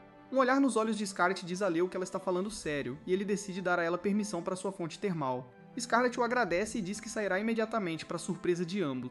No entanto, há uma surpresa esperando por ela também. Ao chegar ao portão de sua mansão, ela encontra Julius esperando por ela com uma carruagem. Scarlet fica secretamente irritada com isso, mas não tem como afaar. Eles embarcam na carruagem e Julius começa a rir quando ouve que Leo pensou que ela ia dar um soco na santa. Scarlet fica irritada com isso e diz que talvez ela devesse ter dito ao irmão que estava acompanhando o príncipe herdeiro em uma inspeção da rota de peregrinação à Terra Santa. No entanto, Julius acha que eles deveriam esconder isso por mais tempo, pois então Leo dará a reação mais divertida. Julius então passa para uma discussão séria sobre as consequências da morte de Godwyn. Ele fala sobre como os países vizinhos começaram a agir de forma suspeita desde aquele incidente. Mesmo dentro de seu reino, as coisas ainda não estão estáveis depois que se livraram de todos os nobres corruptos. Julius diz a Scarlet que pode haver espiões entre eles, então eles não podem confiar totalmente em ninguém. Ele de repente segura o rosto dela, dizendo que eles também não devem contar a Leo sobre todos os assuntos, e Scarlet fica abalada com isso. No entanto, Julius de repente vira o rosto dela para a janela, dizendo que eles chegaram ao destino. Eles veem as muralhas gigantes cercando a cidade que abriga a sede das duas principais religiões. Scarlet diz que é um pouco exagerado e Julius concorda. Ele fala sobre como o Papa do Pomeranismo disse que o muro era necessário para proteger a cidade santa da sujeira externa, mas ele tem certeza de que o Papa apenas queria esconder a corrupção que estava acontecendo atrás dos muros. Scarlet só ouviu o nome do Papa Sargon, que lidera a religião Pomonismo. Julius diz a ela que as pessoas que o conhecem desde os primeiros dias, quando ele era apenas um comerciante, o chamam de escalador social ardiloso. Os olhos de Scarlet começam a brilhar ao ouvir isso e o príncipe percebe que ela já quer espancar Sargon. De repente, a carruagem deles para abruptamente e quando Julius pergunta ao motorista o que está acontecendo, ele revela que o portão da cidade foi fechado assim que ele estava prestes a cruzá-lo. O motorista pergunta a um guarda por que o portão foi fechado e ele responde que o Papa Sargon emitiu uma ordem de que ninguém pode entrar na cidade sem permissão do próprio imperador. Julius fica irritado com isso porque sabe que Sargon está fazendo isso para impedir a peregrinação sagrada dos seguidores do Dianismo.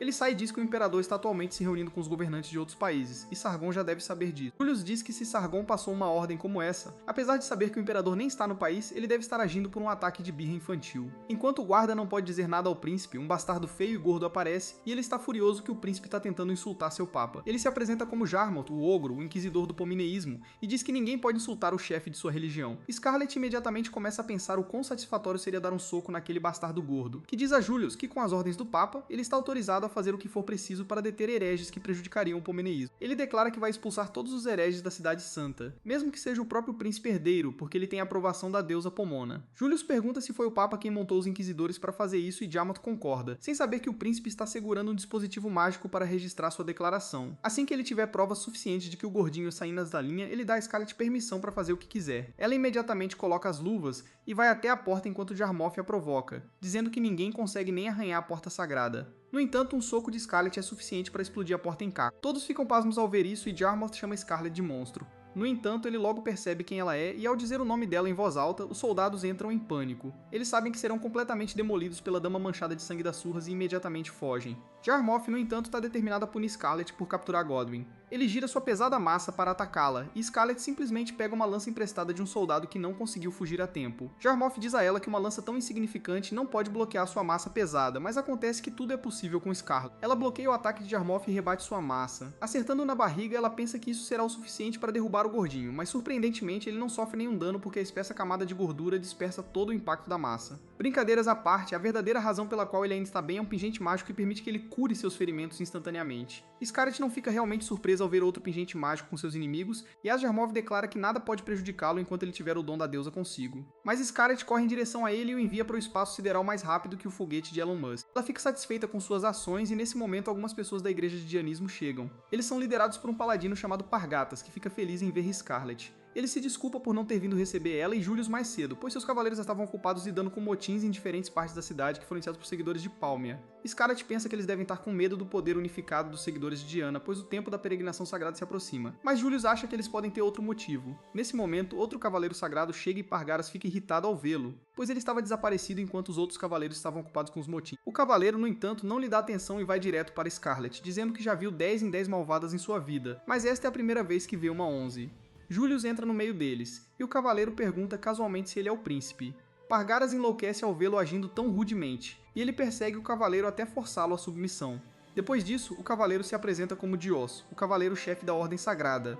Julius o cumprimenta educadamente, mas Scarlet percebe que ele já está tendo dificuldades em lidar com alguém tão livre quanto Dios. Ela cumprimenta o Dios em seguida, e ele imediatamente pega a mão dela, pedindo para ser namorado dela porque está loucamente apaixonado por ela. Todos ficam chocados ao ver o quão sem vergonha o Dios pode ser. Mas surpreendentemente, Scarlet fala com ele gentilmente. Ele pergunta se as diferenças de classe a incomodam, e ela responde que, como filha de um nobre de alta patente, é seu dever casar-se com alguém de posição social adequada. Dios começa a dizer a ela que é meio elfo, e seu pai é na verdade um nobre elfo. Scarlet diz a ele que ele é um cara divertido, mas ela não é realmente fã dele segurando sua mão sem permissão. O Dios percebe isso também e solta a mão dela, e no mesmo instante, Julius arranca a mão de Scarlet do alcance dele. Ele diz ao cavaleiro para respeitar sua parceira, e Dios pensa que eles estão namorando. No entanto, ele não está disposto a ceder e diz a Julius que não gosta de receber ordens. O resto dos cavaleiros ficam furiosos com ele e eles o arrastam para longe depois de um pouco de sermão. Argaraz pede desculpas em nome do idiota sem modos, explicando que ele se juntou à Ordem de Cavaleiros há cerca de um ano, mas subiu na hierarquia por causa de seu talento. Scarlet também sente que Dios é muito habilidoso, e ele parece ter notado que ela estava prestes a bater nele por segurar sua mão. Dito isso, ela pergunta a Julius quanto tempo ele pretende segurar a mão dela, e ele imediatamente a solta enquanto pede desculpas. Scarlet responde que tudo bem, mas então pergunta sobre o que ele estava falando com Dios.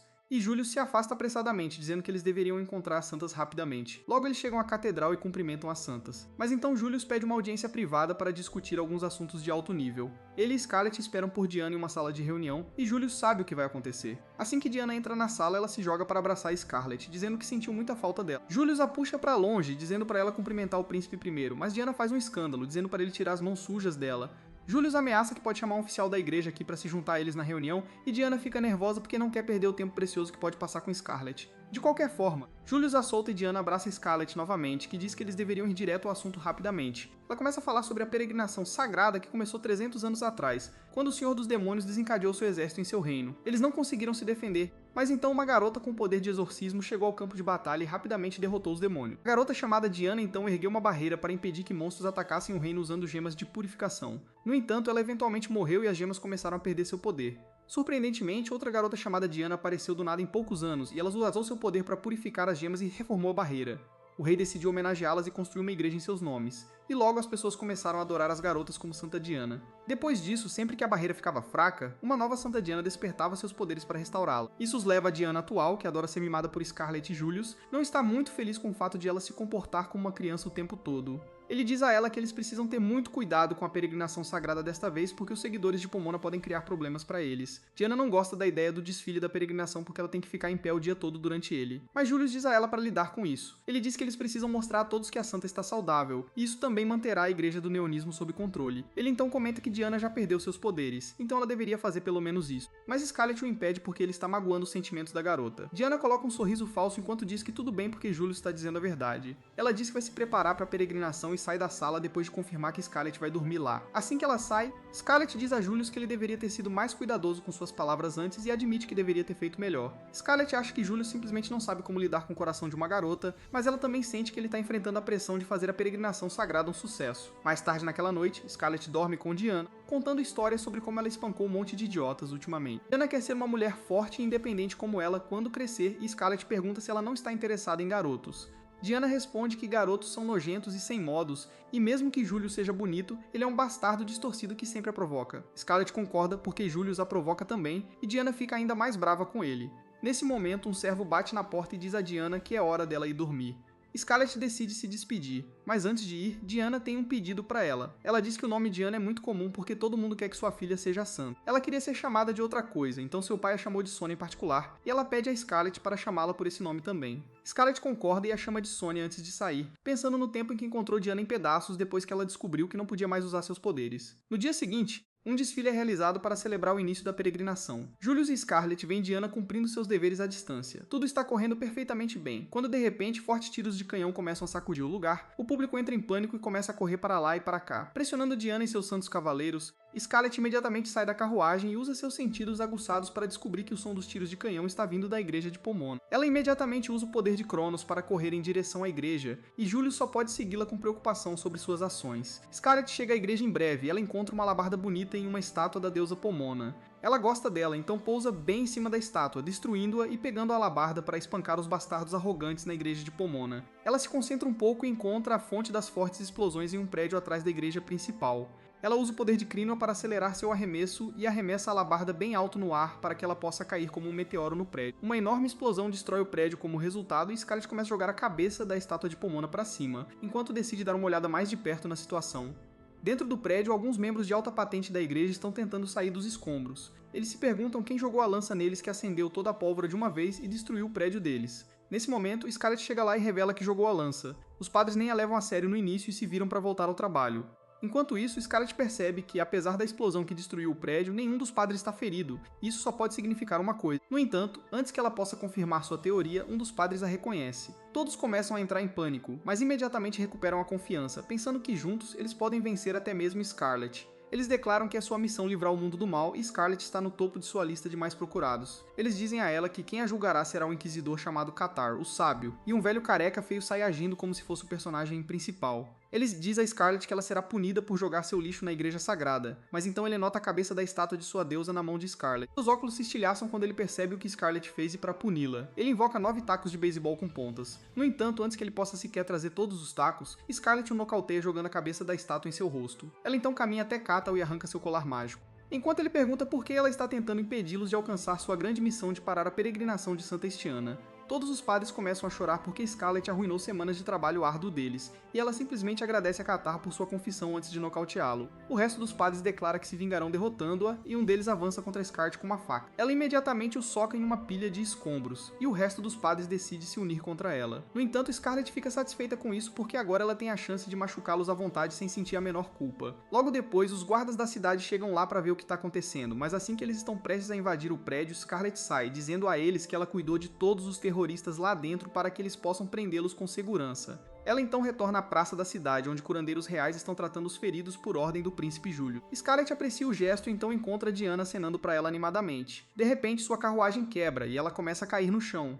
Scarlet entra em pânico e tenta correr em direção a ela, mas alguém a precede. Quem salvou Diana acaba sendo Léo, que chegou à cidade naquele momento, e Diana fica encantada ao ver seus olhos intensos e carinhosos. No dia seguinte, Sigurd relata a Julius que a comoção na cidade foi tratada calmamente e a peregrinação deixou os muros da cidade. Sigurd acredita que os seguidores de Pomona não conseguirão prejudicar a peregrinação agora, mas Julius não tem tanta certeza. Ele explica que apenas membros de alta patente do dianismo sabiam que ele e Scarlet estavam vindo para a cidade para garantir que a peregrinação corresse bem, mas os Pomes tinham uma armadilha pronta para eles. Sigurd imediatamente percebe que Julius suspeita que há um espião entre eles. Julius confirma suas dúvidas e lhe dá a missão de se infiltrar na igreja de Pomona e descobrir o que eles querem antes que o espião lhes cause mais danos. Por outro lado, Scarlet está viajando com a peregrinação e Léo está com ela também. Ele exige saber o que ela estava fazendo na cidade sagrada em vez de ir em seu passeio de fontes termais. Scarlet responde que estava em turnê, mas então ouviu sobre as injustiças que os palmens estavam cometendo contra os seguidores de Santa Diana. Então ela decidiu ajudá-los porque não estava longe. Léo não acredita em uma única coisa em sua história, mas sabe que não adianta discutir o assunto agora. Em vez disso, ele fala sobre os testemunhos dos padres que foram espancados e amarrados na igreja. Eles disseram que uma demônia de cabelos prateados espancou até quase a morte, e eles não querem enfrentá-la novamente. Enquanto Julius não conseguia parar de rir ao ouvir isso, Léo ficou mortificado porque isso significava apenas uma coisa. No entanto, Scarlet age inocente, dizendo que nunca soube que demônios realmente existiam. Ela tenta mudar de assunto oferecendo a Léo alguns biscoitos, mas ele está falando sério. Scarlet diz a ele para não se preocupar porque ela foi chamada aqui para ajudar a peregrinação.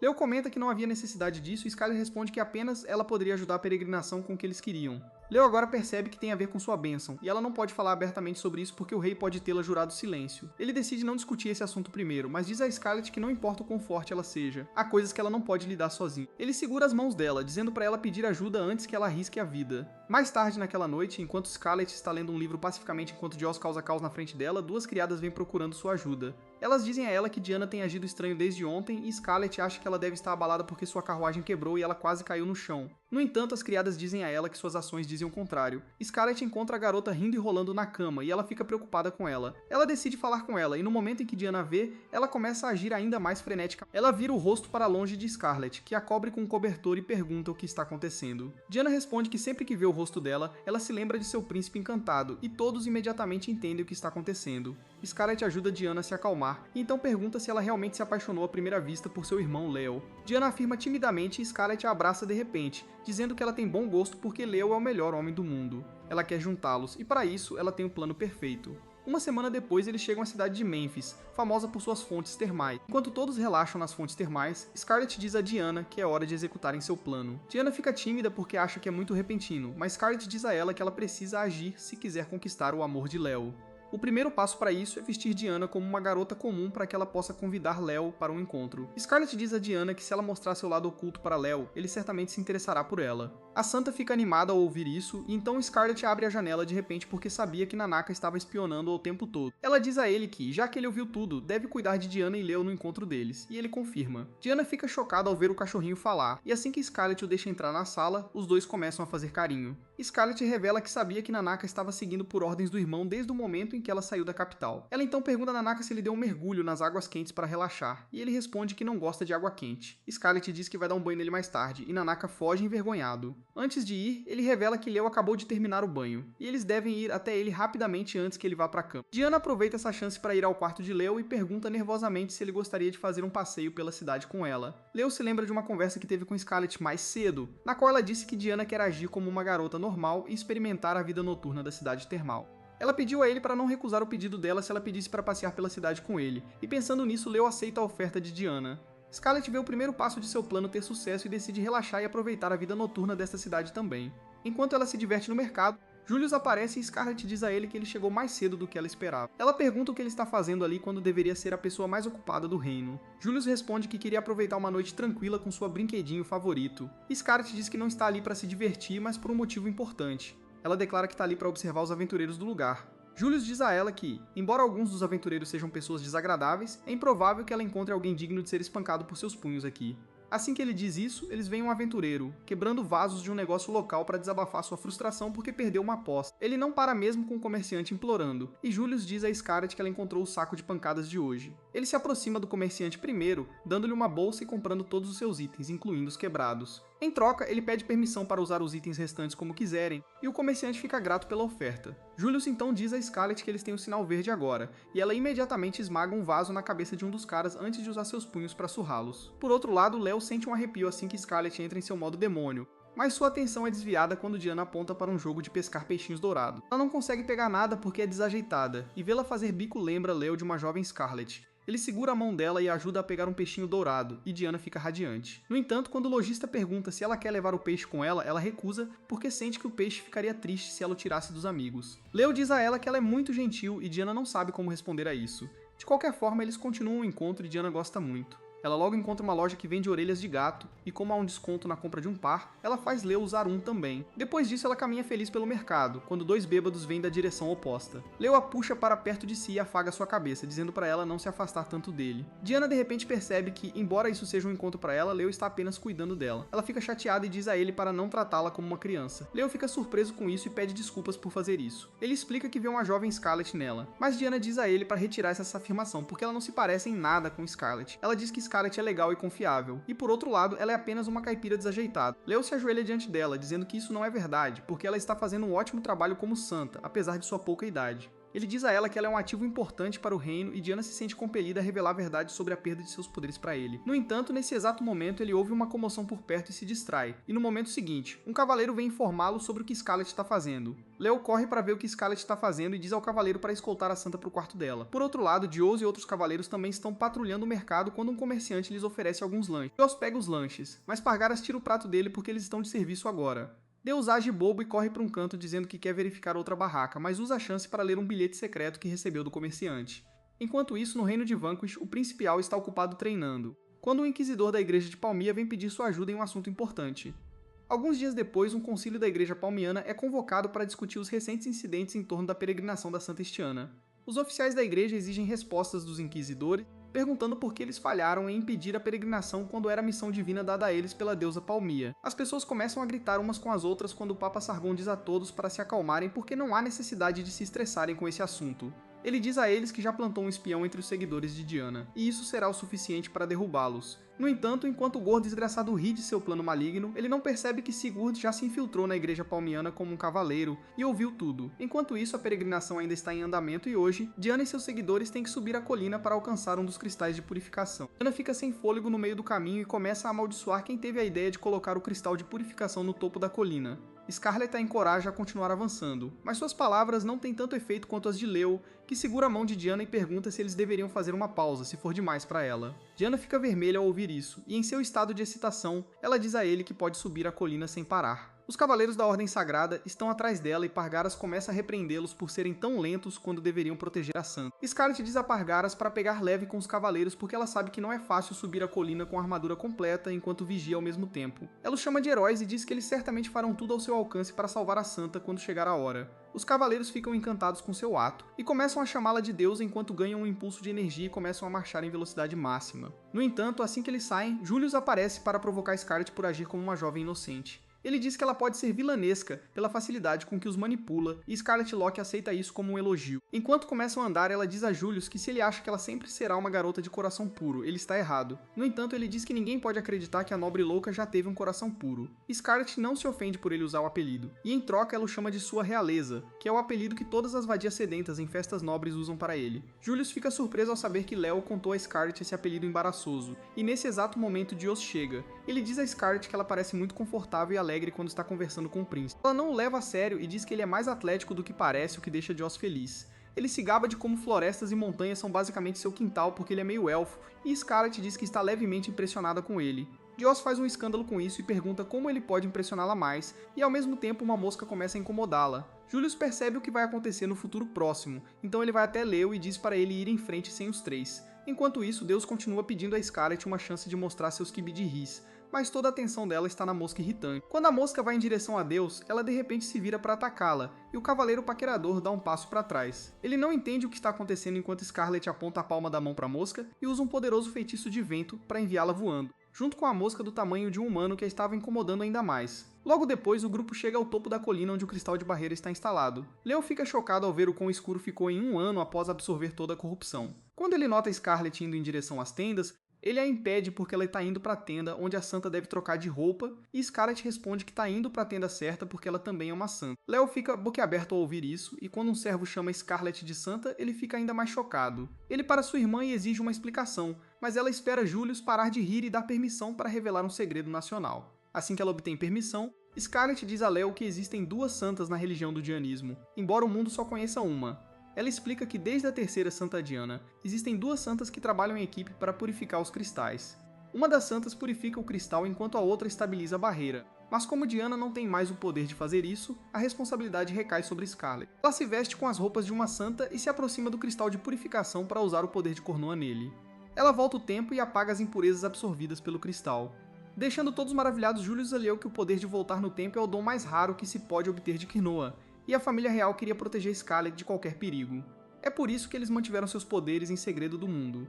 Leo finalmente entende por que a família real estava tão interessada em sua irmã violenta, e ele acredita que essa também é a razão pela qual Julius sempre a acompanha. Após a purificação, Scarlet começa a ir para a tenda de troca, quando Diana aparece para dizer o quão incrível ela foi. Scarlet nota que algo parece estranho nela, e Diana revela que se sente culpada por não poder fazer nada. Scarlet a abraça gentilmente, prometendo que fará de tudo para devolver seu poder, mas nenhuma delas percebe Dios observando-as atentamente. Mais tarde naquela noite, Julius recebe um relatório de Sigurd sobre a toupeira que o Papa Sargon plantou. No dia seguinte, Julius continua pensando nisso enquanto eles seguem para seu próximo destino, que é uma cidade situada no extremo norte. Scarlet está totalmente coberta de cima a baixo porque ela não tolera bem o clima frio, e quando Julius pergunta o motivo, ela responde que não consegue sentir a emoção de socar alguém quando suas mãos estão dormentes de frio. Ele pede para ela esperar um pouco até chegarem à cidade porque eles terão uma recepção muito calorosa lá. Mas, para surpresa deles, as ruas estão vazias e as pessoas fecham as janelas assim que vem a peregrinação. Scarlet pergunta a Julius se esta é a recepção calorosa de que ele estava falando, e ele também não tem ideia da situação. Nesse exato momento, o prefeito da cidade chega e Julius pergunta o que está acontecendo. O prefeito diz a Julius que há uma bruxa em seu grupo que enganou a todos fazendo-os pensar que ela é uma santa, Ele aponta para Diana enquanto diz isso, e os cavaleiros estão prontos para separar a cabeça do meio humano de seu corpo naquele exato momento. O prefeito, no entanto, insiste e diz que a peregrinação sagrada é apenas uma desculpa para Diana extorquir dinheiro das cidades por onde passa. Ele se recusa a dar algo a ela e Palgara se acalma para explicar que eles apenas pedem uma pequena doação para manter a peregrinação em andamento. Leo também se junta à conversa, dizendo ao prefeito que a quantia doada para a peregrinação vem do dinheiro dos impostos e pertence ao país. Ele diz ao meio humano que se ele tentar impedir o progresso da peregrinação, o desastre cairá sobre o país, como aconteceu no passado. O prefeito zomba dele e diz que não se importa com o que a história diz porque sua cidade estará segura de tudo, porque eles alcançaram a proteção de uma santa de verdade. Ele imediatamente apresenta sua nova santa, que acaba sendo ninguém menos que Taron. Taron cumprimenta Scarlet, dizendo que faz muito tempo que não se veem, e Scarlet comenta que da última vez que se viram, ela quebrou o nariz feio dele. O assistente de Terren fica bravo com isso e diz a Scarlet que ela pagará por mexer com ele. Ela nem sabe quem é esse palhaço e Julius a informa que ele é filho do Papa Sargon, mas tem um rosto esquecível, então não é culpa de Scarlet. Ele diz a ela que esse palhaço estava entre as pessoas que ela espancou na festa de Kyle, e Scarlet está pronta para fazer tudo de novo. Terren fica impaciente ao ouvir isso, e ela espirra um pó hipnotizante na frente dela. Transformando todos os seus guardas em simps para ela, eles estão prontos para fazer qualquer coisa por ela. E Julius percebe isso assim que o pó o atinge. Ele diz a todos para não respirarem esse pó se quiserem manter a sanidade. Scarlet pergunta a Terren se é assim que ela controla Kyle também, e ela confirma. Scarlet diz que sempre achou que nem o Kyle seria idiota o suficiente para terminar com ela em público. Mas o poder da Terren explica tudo. A mente delirante da Terren acha que a Scarlet ainda ama o Kyle, mesmo depois de terminar com ele, e ela começa a rir dela, dizendo que ela merece. A Scarlet nem se incomoda com isso, e simplesmente pergunta pra Terren se o poder dela funciona em mulheres. A Terren responde que seria gay se o poder dela encantasse mulheres, e era só isso que a Scarlet queria saber. Ela coloca as luvas e se prepara para espancar a Terren, que fica assustada e manda seus homens matarem a Scarlet. Julius e outros correm para defendê-la, e enquanto isso a Scarlet começa a lançar um feitiço para cancelar o pó hipnotizante. No entanto, o filho do Papa usa um feitiço para silenciá-la e cancelar o feitiço dela. Logo antes de mandar alguns magos conterem a Scarlet, eles lançam um feitiço para prendê-la em correntes de ferro, e o palhaço diz que depois de ser espancado por ela da última vez, ele veio preparado. Infelizmente para ele, a Scarlet sabia da fraqueza dela bem antes dele, então ela tá preparada para essa situação. As correntes que a prendem se quebram de repente porque seus brincos são, na verdade, um item mágico de proteção. Ela então avança, nocauteando o palhaço com um soco e derrubando os conjuradores de magia junto com ele. O resto dos guardas a atacam, mas eles não são páreo para o poder bruto e a velocidade da Scarlet. Ela os derruba sem esforço e então vai em direção a Terren, que pede ao seu guarda-costas para protegê-la. A dominadora mamãe diz para ela relaxar enquanto puxa seu chicote e começa a balançá-lo, apresentando-se como membro da Inquisição. A Scarlet desvia facilmente de todos os ataques dela e então a derruba com um chute, fazendo a Taron cair no chão em pânico. A Scarlet então sobe em cima dela, dizendo que deveria ter achatado completamente o rosto dela da última vez que se encontraram. Ela se prepara para terminar o que não conseguiu daquela vez, mas seu soco é bloqueado por uma barreira. A Scarlet fica chocada ao ver a barreira, que é exatamente igual a que a Diana conseguia criar antes de seus poderes desaparecerem. E ela se pergunta o que está acontecendo ali. Ela ouve o grito da Diana e encontra o Gios a mantendo o refém. O Palgaras pergunta o que diabos ele está fazendo e o Gios responde que queria ficar fora dessa situação, mas não pode permitir que a Terren seja ferida. Ele aponta a faca para Diana, revelando que ele é na verdade um espião da igreja palmiana, e além disso, ele é um dos seus inquisidores. Todos começam a chamá-lo de traidor, mas o Gios não se incomoda com isso. Ele oferece trocar reféns para encerrar a questão pacificamente e o Palgaras responde que eles não fazem trocas com terroristas.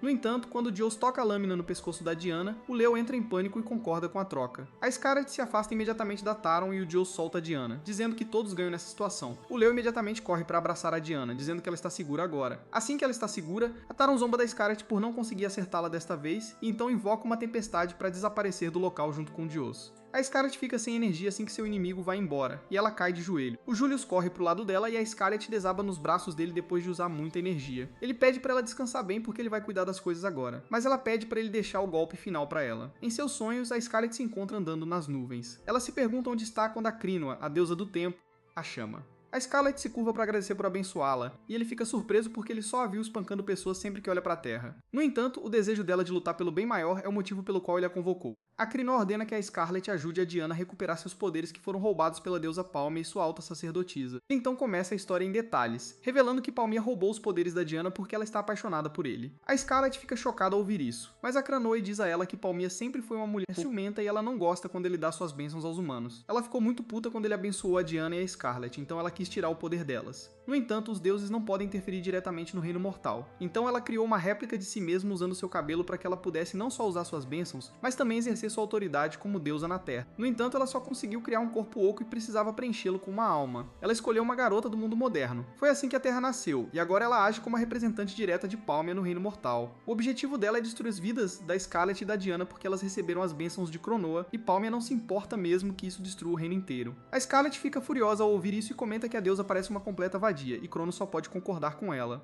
Ele envia uma esfera brilhante em direção a Scarlet, e quando ela agarra, ela se transforma em um relógio de bolso. Cronos diz a ela que se ela balançar este relógio de bolso na frente da Terra, ela pode extrair o poder da Diana do corpo dela. Ele então lhe dá outro presente, removendo a coloração preta de seu cabelo e aumentando seus poderes ao limite. Ele pergunta a Scarlet se ela gostaria de testar agora, e para isso, ele invoca sacos de pancada com rostos dos nobres corruptos. A Scarlet fica feliz em usar suas habilidades aprimoradas para demolir os sacos de pancada, mas ela está mais animada pensando em usar esse poder na vida real. Enquanto isso, a Diana pensa em sua infância. Antes de despertar seus poderes como a Santa, ela era uma garota de vila normal que tinha acabado de brigar com sua melhor amiga. Naquela noite, sua mãe leu uma história sobre a Santa, e a jovem Diana ficou curiosa para saber mais sobre ela. Sua mãe lhe disse que a Santa era uma garota gentil que protegia seu povo. A pequena Diana pensou que nunca poderia ser como a Santa porque ela brigou com sua melhor amiga. E enquanto sua mãe lhe contava mais sobre os poderes da Santa, Diana adormeceu. Em seus sonhos, ela se viu flutuando alto acima das nuvens, e a Santa original estava lá também. Diana não sabia o que estava acontecendo, mas a Santa transferiu seu poder para ela, dizendo para ela usar esse presente para proteger o mundo. Diana ainda não conseguia processar o que estava acontecendo em seu sonho, mas quando o poder se fundiu com seu corpo, ela acordou. Ela imediatamente tentou testar seu novo poder e descobriu que podia invocá-lo à vontade. Ela correu animada para contar aos pais que havia despertado seus poderes e se tornado a nova Santa Diana, mas ninguém acreditou nela. Eles disseram para ela abençoar as plantações se ela realmente tivesse poderes, e a irritada Diana criou uma barreira mágica para provar a todos que ela era a verdadeira Santa. Seus pais ficaram boquiabertos e extremamente orgulhosos ao mesmo tempo, e eles imediatamente foram para a vila contar a todos sobre a grande notícia. Diana ficou feliz com toda a atenção que estava recebendo sem perceber que sua vida seria completamente mudada a partir daquele dia. No dia seguinte, ela encontrou toda a vila ajoelhada em frente à sua casa para cumprimentá-la. Diana estava curtindo a fama e foi cumprimentá-los. Ela avistou sua melhor amiga no grupo e imediatamente foi se desculpar pela grande briga que tiveram mais cedo, mas sua amiga respondeu timidamente que ela não merecia um pedido de desculpas da Santa. Diana ficou chocada com a forma como todos a tratavam de maneira diferente, e então os oficiais da igreja de Dianismo chegaram lá para buscá-la. Diana ficou horrorizada quando nem mesmo seus pais resistiram à ideia de mandá-la embora, e ela sentiu que deveria ter mantido seus poderes em segredo. No caminho, as freiras lhe disseram que a Santa anterior havia falecido, e Diana herdou seu poder, assim como seu dever de proteger o reino. Diana sentiu que ninguém mais queria a simples garota da vila, e decidiu se dedicar a manter seu reino seguro. Em seu primeiro dia na igreja, ela conheceu Scarlet, que não era muito mais velha que ela. Diana ficou encantada com a elegância e graça sem esforço de Scarlet, e com seu apoio ela começou a cumprir seus deveres como Santa. Uma noite, enquanto as duas garotas estavam dormindo juntas, Diana perguntou a Scarlet como ela era tão boa em tudo, mesmo que tivessem idades semelhantes. Ela começou a chorar porque se considerava uma caipira inútil, mas Scarlet enxugou suas lágrimas, dizendo que ela não deveria subestimar a alegria que ela traz para todos. Ela disse a Diana que seu coração puro inspira os outros a darem o seu melhor, e que isso não é o poder herdado da Santa, mas seu próprio caráter. Diana não conseguia acreditar nas palavras de Scarlet porque ela estava cheia de ansiedade e confusão. Ela sentiu que Scarlet estava apenas dizendo coisas para acalmá-la e começou a sentir ciúmes de sua maturidade. De volta ao presente, Diana está sentada sozinha em seu quarto, quando Julius a chama para a sala onde Scarlet ainda está inconsciente. Diana verifica a condição de Scarlet, mas em vez de responder a sua pergunta, Julius a encara friamente, fazendo-a perceber que ele sabe seu segredo sujo. Julius diz que eles interrogaram um oficial de alta patente da igreja de Pomona, e ele revelou que as duas pessoas que vazavam informações sensíveis sobre a igreja de Dianismo eram Dios e Diana. Diana confessa que vendeu informações para a igreja palmiana, e é por isso que sua peregrinação foi atacada. Ela pergunta a Julius se ele vai prendê-la agora, e ele suspira ao responder que prendê-la só levará a mais coisas ruins. Ele não pode prender a Santa porque isso causaria grande caos, e também a Scarlet não ficaria feliz se descobrisse que Diana foi presa enquanto ela estava inconsciente. Julius diz a Diana que ela permanecerá livre até que a peregrinação seja concluída, mas antes de deixá-la ir, ele quer saber por que ela traiu seu próprio povo. Diana está prestes a contar a ele o motivo quando uma luz ofuscante os deixa sem palavras. Lá fora, Leo e outros também ficam chocados ao ver o pilar de luz localizado na mesma direção do cristal de purificação. Acontece que a luz foi liberada quando Terren destruiu. Ela está satisfeita com suas ações e diz a seus seguidores que a luz da deusa Palmia continuará brilhando intensamente sobre eles. No entanto, Nanaka está espionando e ele se pergunta por que os Palmians iriam tão longe a ponto de quebrar os cristais de purificação. Enquanto isso, dois homens aparecem da multidão de seguidores de Taren e se ajoelham diante dela, elogiando sua beleza e poder. Taren cumprimenta os dois homens que são inquisidores de alta patente na igreja e trouxeram um esquadrão de paladinos do vizinho Império Elrond. Eles discutem como outro inquisidor foi ao Império Vanquish para negociar. mas como ele ainda não retornou, deve ser porque as negociações falharam. Felizmente, eles também ganharam o apoio da nação de Falconia, e agora eles têm força suficiente para derrubar qualquer país do continente. O narcisista diz ao Walmart Kakashi que Vanquish e Palestina estão lutando entre si há gerações, então Vanquish não vai deixar a chance de vencer a guerra para sempre passar em branco. Minaka entra em pânico ao ouvir isso e corre para informar Scarlet sobre esse assunto, mas os inquisidores o avistam. Terren diz a eles que ela mesma cuidará do rato e ativa seu poder enviando sua névoa de lavagem cerebral em direção a Nanaka, que não consegue prender a respiração a tempo. Enquanto Nanaka cai no chão e começa a perder a consciência, ele pede desculpas a Scarlet enquanto Terren sorri para ele. De volta à cidade, Leo diz a Julius que o cristal de purificação foi destruído por causa do pilar de luz e, como resultado, a barreira ao redor da cidade desapareceu. Logo depois, uma enorme horda de monstros foi avistada correndo em direção à cidade, e Leo teme que eles cheguem em 1 hora. Ele diz a Julius que há milhares de monstros na horda, o que é incomum porque monstros nunca se reúnem em números tão grandes. Ele diz que os soldados da cidade não durarão muito contra a horda de monstros, e pergunta a Julius o que eles devem fazer. Julius ordena que ele monte imediatamente os paladinos, aos quais ele ordena que evacuem todos os cidadãos.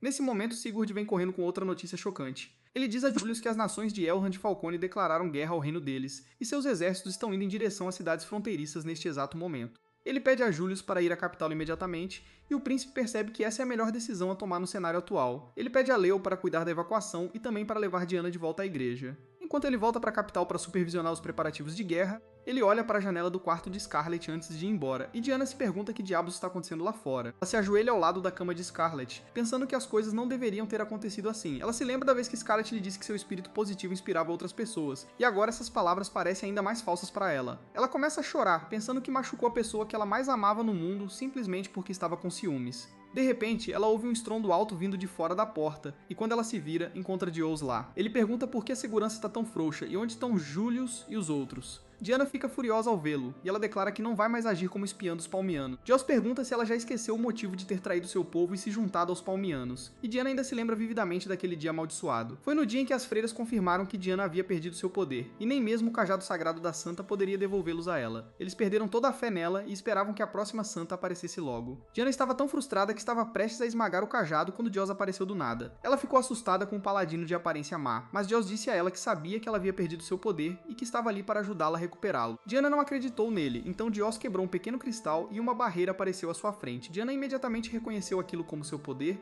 e então Dios revelou que era um espião da igreja palmiana. Ele disse a Diana que Terran lhe deu o cristal da barreira, com o qual ele poderia usar o poder da santa, e se ela usasse aqueles cristais, ela sentiria como se nunca tivesse perdido seu poder também. Diana começou a pensar em como poderia salvar o reino usando seu poder, então Dios lhe disse que ela teria que lhe dar informações sobre a igreja dianista por 1 ano em troca de sua ajuda. Diana se recusou a trair seu povo, mas Dios prometeu que poderia restaurar seu poder para sempre e que isso ajudaria a proteger o reino. Diana caiu em suas palavras astutas e concordou em se tornar uma espiã com a condição de que ele não usasse as informações para machucar ninguém. De volta ao presente, Diana diz a Dios que não trabalhará mais com os Palmianos. Ele responde que se ela parar agora, todo o seu trabalho árduo será em vão, mas Diana está pronta para aceitar esse resultado em vez de trair as pessoas que ela ama profundamente. Ela saca uma adaga, dizendo a Dios que lutará por seu povo assim como Scarlet, mas ele nem a vê como uma ameaça. Ele declara que matará as pessoas que aprendem nesse caso e vai em direção a Scarlet, mas Diana avança contra ele com a adaga. Dios a desarma facilmente, mas Diana continua batendo nele, dizendo que não deixará ninguém machucar Scarlet. Nesse exato momento, a consciência de Scarlet retorna, e a primeira coisa que ela faz depois de acordar é dar um soco em Dios através da parede para a floresta. Ela conta isso como seu alongamento de despertar e então deseja bom dia a Diana. Ao mesmo tempo, Julius e Sigurd estão correndo para a capital. Julius acredita que os Palmianos estão envolvidos por trás das duas nações declarando guerra a eles. Ele sente que o Império Vanquish pode aproveitar essa chance e atacá-los, tirando vantagem da situação, e ele já começa a bolar uma estratégia para lidar com isso. Nesse exato momento, ele vê um cavaleiro de dragão vindo em direção a eles e imediatamente pergunta a Sigurd se ele tem um lenço branco, porque eles podem precisar se render imediatamente. No entanto, o cavaleiro de dragão desce imediatamente e pede desculpas por cruzar a fronteira sem permissão.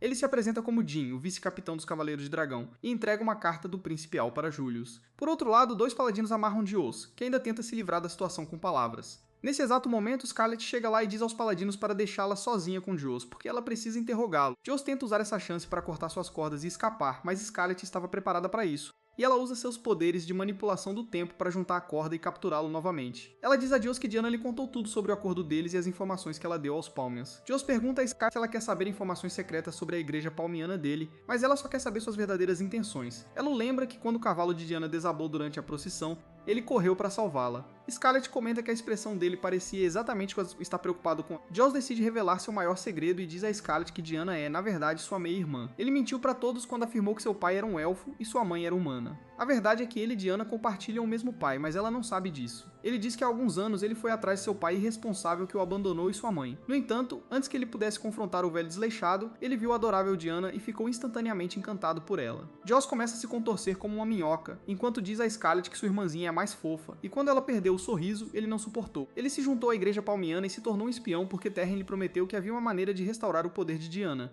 No entanto, agora que Diana lhe disse que não se importa se seu poder retornar, ele não tem mais motivos para permanecer leal aos Palmians. Ele decide se voltar contra eles e entrega a Scarlett uma carta contendo informações confidenciais sobre a igreja palmiana. No entanto, ela fica furiosa com a atitude dele e destrói a carta. Joss entra em pânico e diz a ela que sem a carta, ninguém acreditará em sua palavra, mas Scarlett agarra seu colarinho dizendo que uma simples carta não convencerá ninguém de qualquer maneira. Ela diz que suas ações machucaram muitas pessoas, incluindo Diana, e se ele quer expiar seus pecados, ele precisa ser honesto e agir de coração.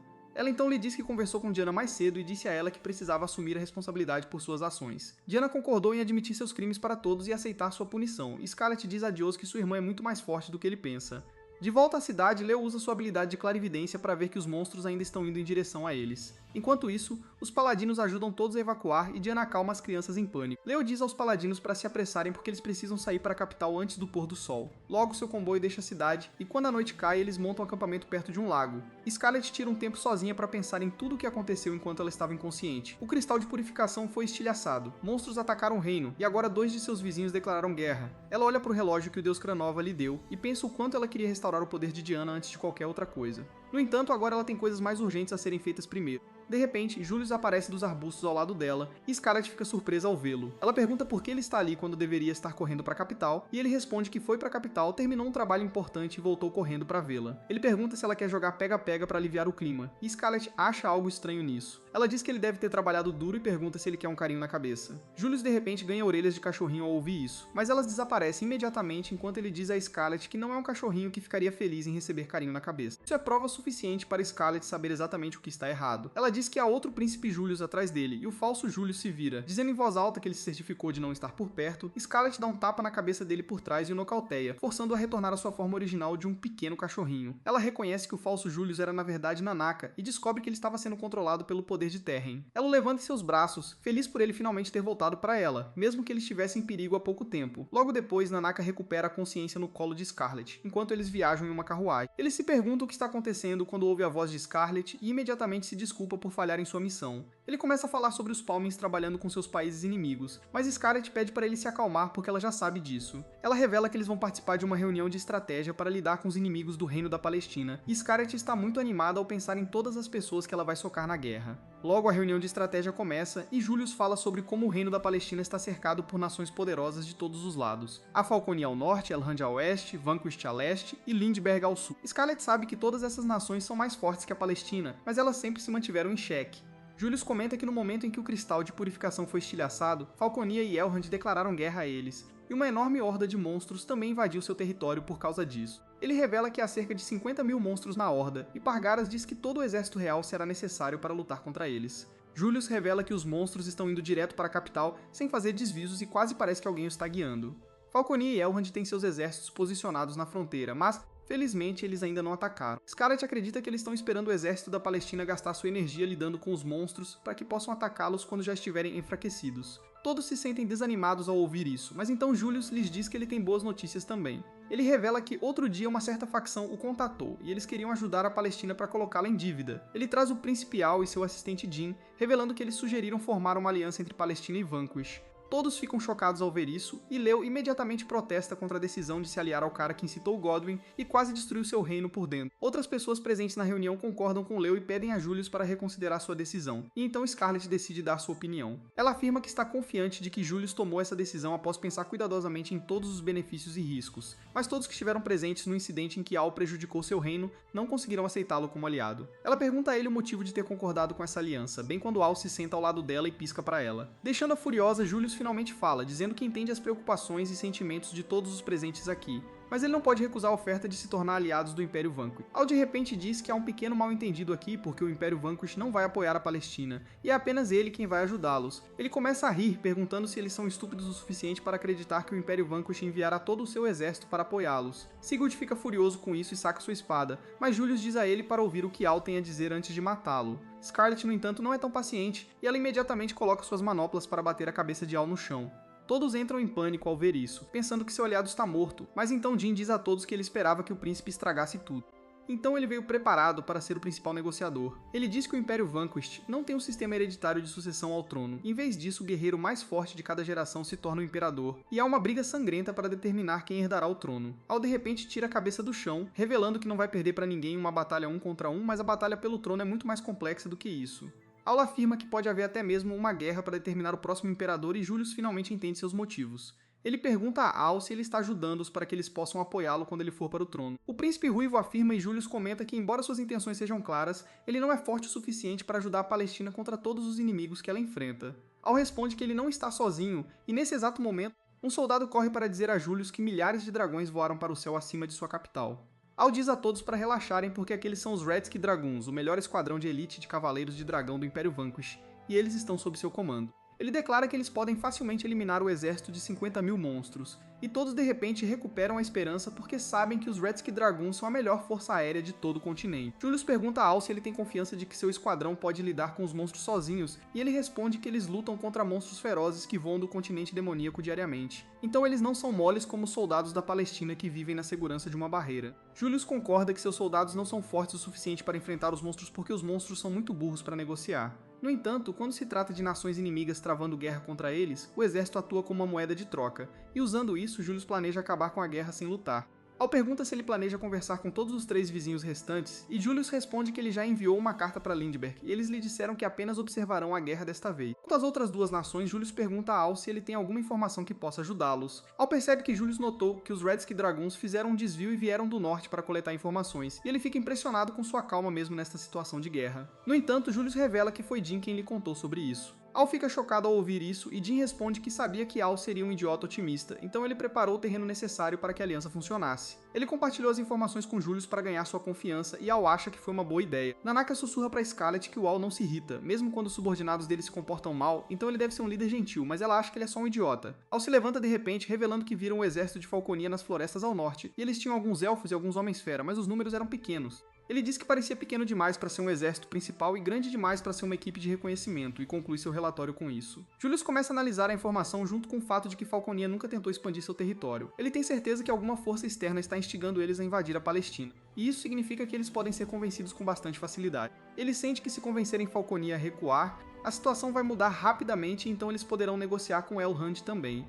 Ele então começa a se perguntar quem enviar para Falconia para negociar e começa a olhar para Dios, dizendo que ele é meio elfo e muito bom em se infiltrar no acampamento inimigo. Nanaka também se voluntaria para ir com ele porque alguns de seus familiares podem estar lá no exército. Ele diz que os Homens-Fera não gostam de lutar, então ele poderá convencê-los a recuar. Julius concorda com ele e declara que Dios e Nanaka irão ao exército de Falconia para negociar. A reunião termina assim e logo, Scarlett encontra Dios e Nanaka discutindo se devem abordar o inimigo pelo leste ou oeste. Scarlett os ignora e vai até Sigurd, que está instruindo um esquadrão de cavaleiros que irá para a linha de frente para estarem prontos caso o exército de Elrond os ataque. Scarlett consegue encantá-los com sua beleza e elegância, e os cavaleiros juram em suas espadas que protegerão seu reino a todo custo. Scarlett responde que ela também jura em seus punhos que protegerá o reino. Com isso, ela sobe em seu dragão de estimação Rex e voa acima do exército, dando um ataque de pânico a Léo enquanto Julius simplesmente acena para ela. Scarlett logo chega ao acampamento dos dragões Redsky e 2 guardas imediatamente correm para detê-la. Scarlett os cumprimenta calmamente, se apresenta e então pede para falar com o príncipe Al. Os guardas ficam chocados ao ouvir seu nome, porque aparentemente Scarlett é famosa entre eles, como a noiva infernal com quem Al planeja se casar. Ela fica irritada ao ouvir isso, e esse sentimento só aumenta quando os guardas dizem que o dragão foi um presente de casamento para ela de Al. Nesse momento, Al chega lá e Scarlett manda Rex grelhá-lo mal passado porque ela está irritada. Rex obedece seu comando e atinge Al com uns socos, ele nem se abala com isso,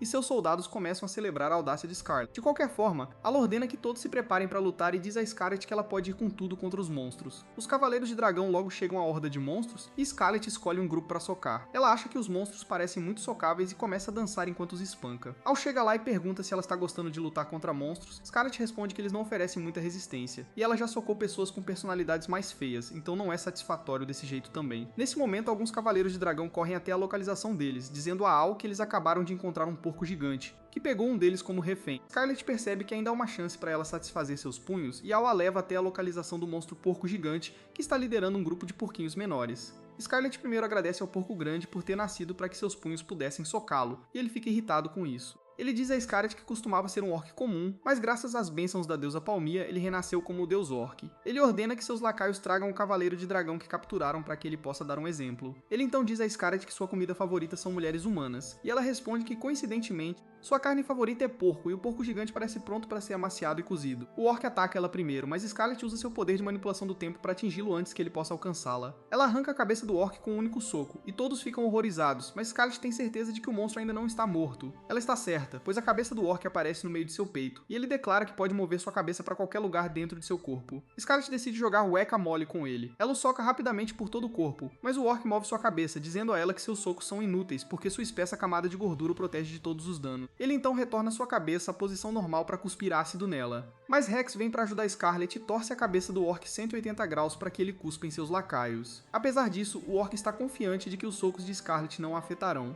Quando de repente seu corpo começa a inchar por dentro, ele não entende o que está acontecendo. Então Scarlet explica que ela diminuiu o tempo e o socou centenas de vezes no mesmo lugar, para que a energia de seus socos o cozinhasse vivo. Com isso, o efeito total dos socos de Scarlet atinge o líder orc, e ele morre uma morte miserável que assusta seus lacaios a fugirem. Os Cavaleiros de Dragão se tornam seus fãs por causa disso, mas Scarlet não quer a atenção deles. De repente, um espírito do vento se aproxima dela, e ela ouve Dios falando através dele, dizendo que as coisas não estão indo bem do lado deles, e eles não podem negociar com Falconia assim. Uma enorme horda de monstros está presente do lado deles também, e Nanaka pergunta a Dios como eles vão passar por eles para encontrar as pessoas de Falconia. Dios responde que os dragões Red Scad estão trabalhando duro para derrotar os monstros, e eles deveriam usá-los como isca para correr para a floresta. Nanaka tem suas dúvidas sobre isso, e ele comenta que os dragões não parecem um tipo de caras que se apegam a um plano. Dios comenta que o vice-comandante deles, Jin, parece um cara calmo, e eles podem confiar nele. Assim que ele diz isso, um Goblin joga sua faca em Jin, machucando seu rosto e desencadeando seu lado violento. Ele saca um poderoso arco e flecha flamejante para nucar o único Goblin. E Nanaka e Dios percebem que não há uma única pessoa confiável aqui. É por isso que eles chamam Scarlet para a localização deles e dizem a ela que em vez de abrir um caminho para eles, os Cavaleiros de Dragão começaram uma briga em larga escala com os monstros.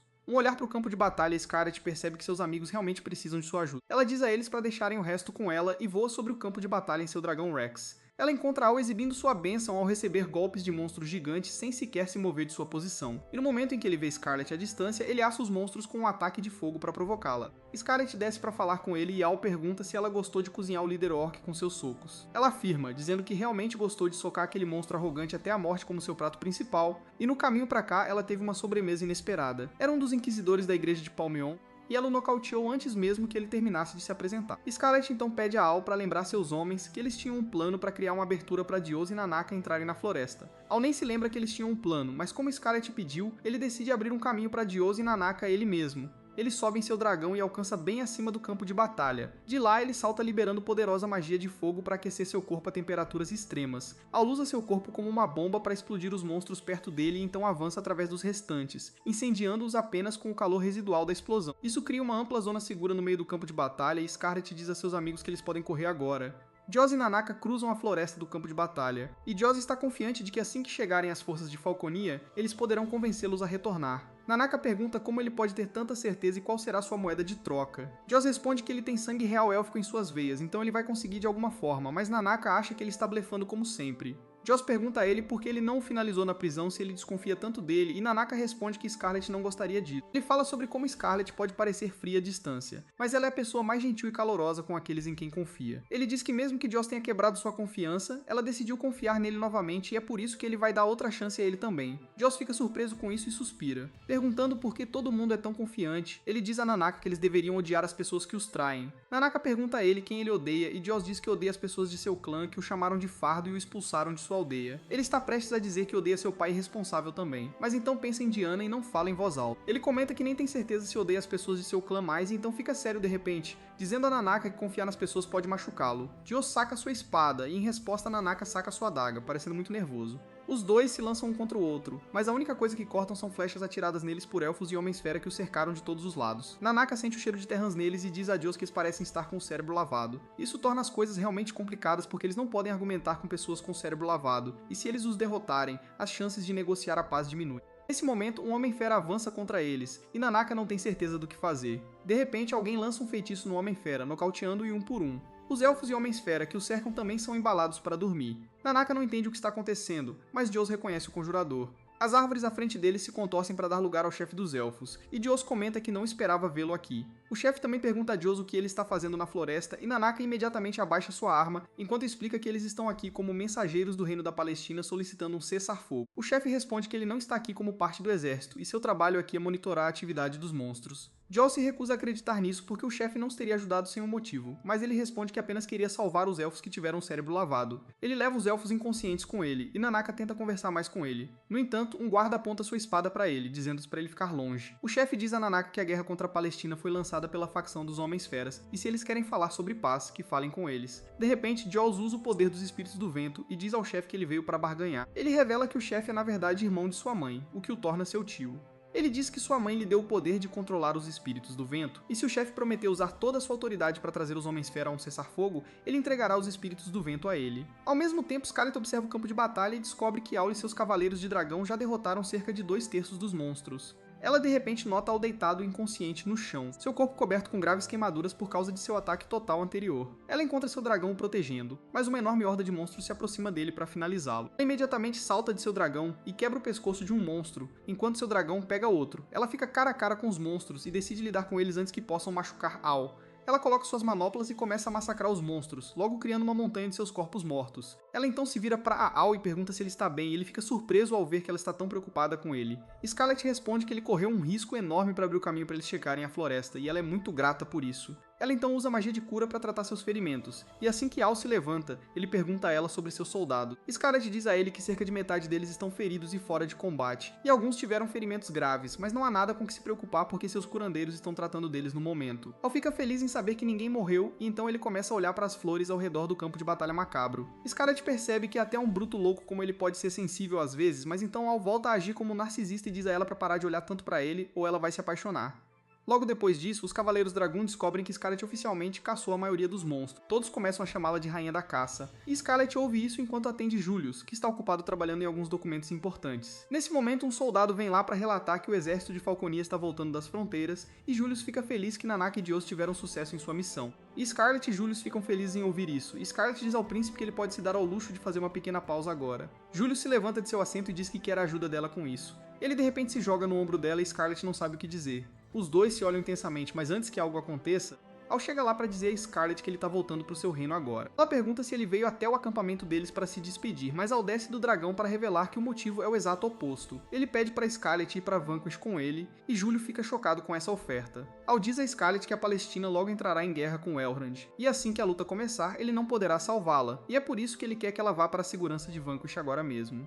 Scarlet primeiro agradece por ele se preocupar tanto com ela, mesmo ela sendo de uma nação inimiga, e depois responde que é de uma família ducal da Palestina e tem deveres a cumprir. Aul responde que ela não é uma planta de casa que deve ficar em reuniões de alto escalão com nobres. Em vez disso, ele a chama de a maior guerreira que ele já viu e diz que não quer ver seu talento apodrecer em reuniões chatas. Ele tenta pegar a mão dela para convencê-la a ir com ele, mas Júlio age e pega a mão de Scarlet primeiro. Ele diz a Aul que Scarlet é tão talentosa que pode brilhar onde quiser. Ele então declara que não deixará ninguém levar Scarlet, especialmente não um cara que se apaixonou por ela recentemente.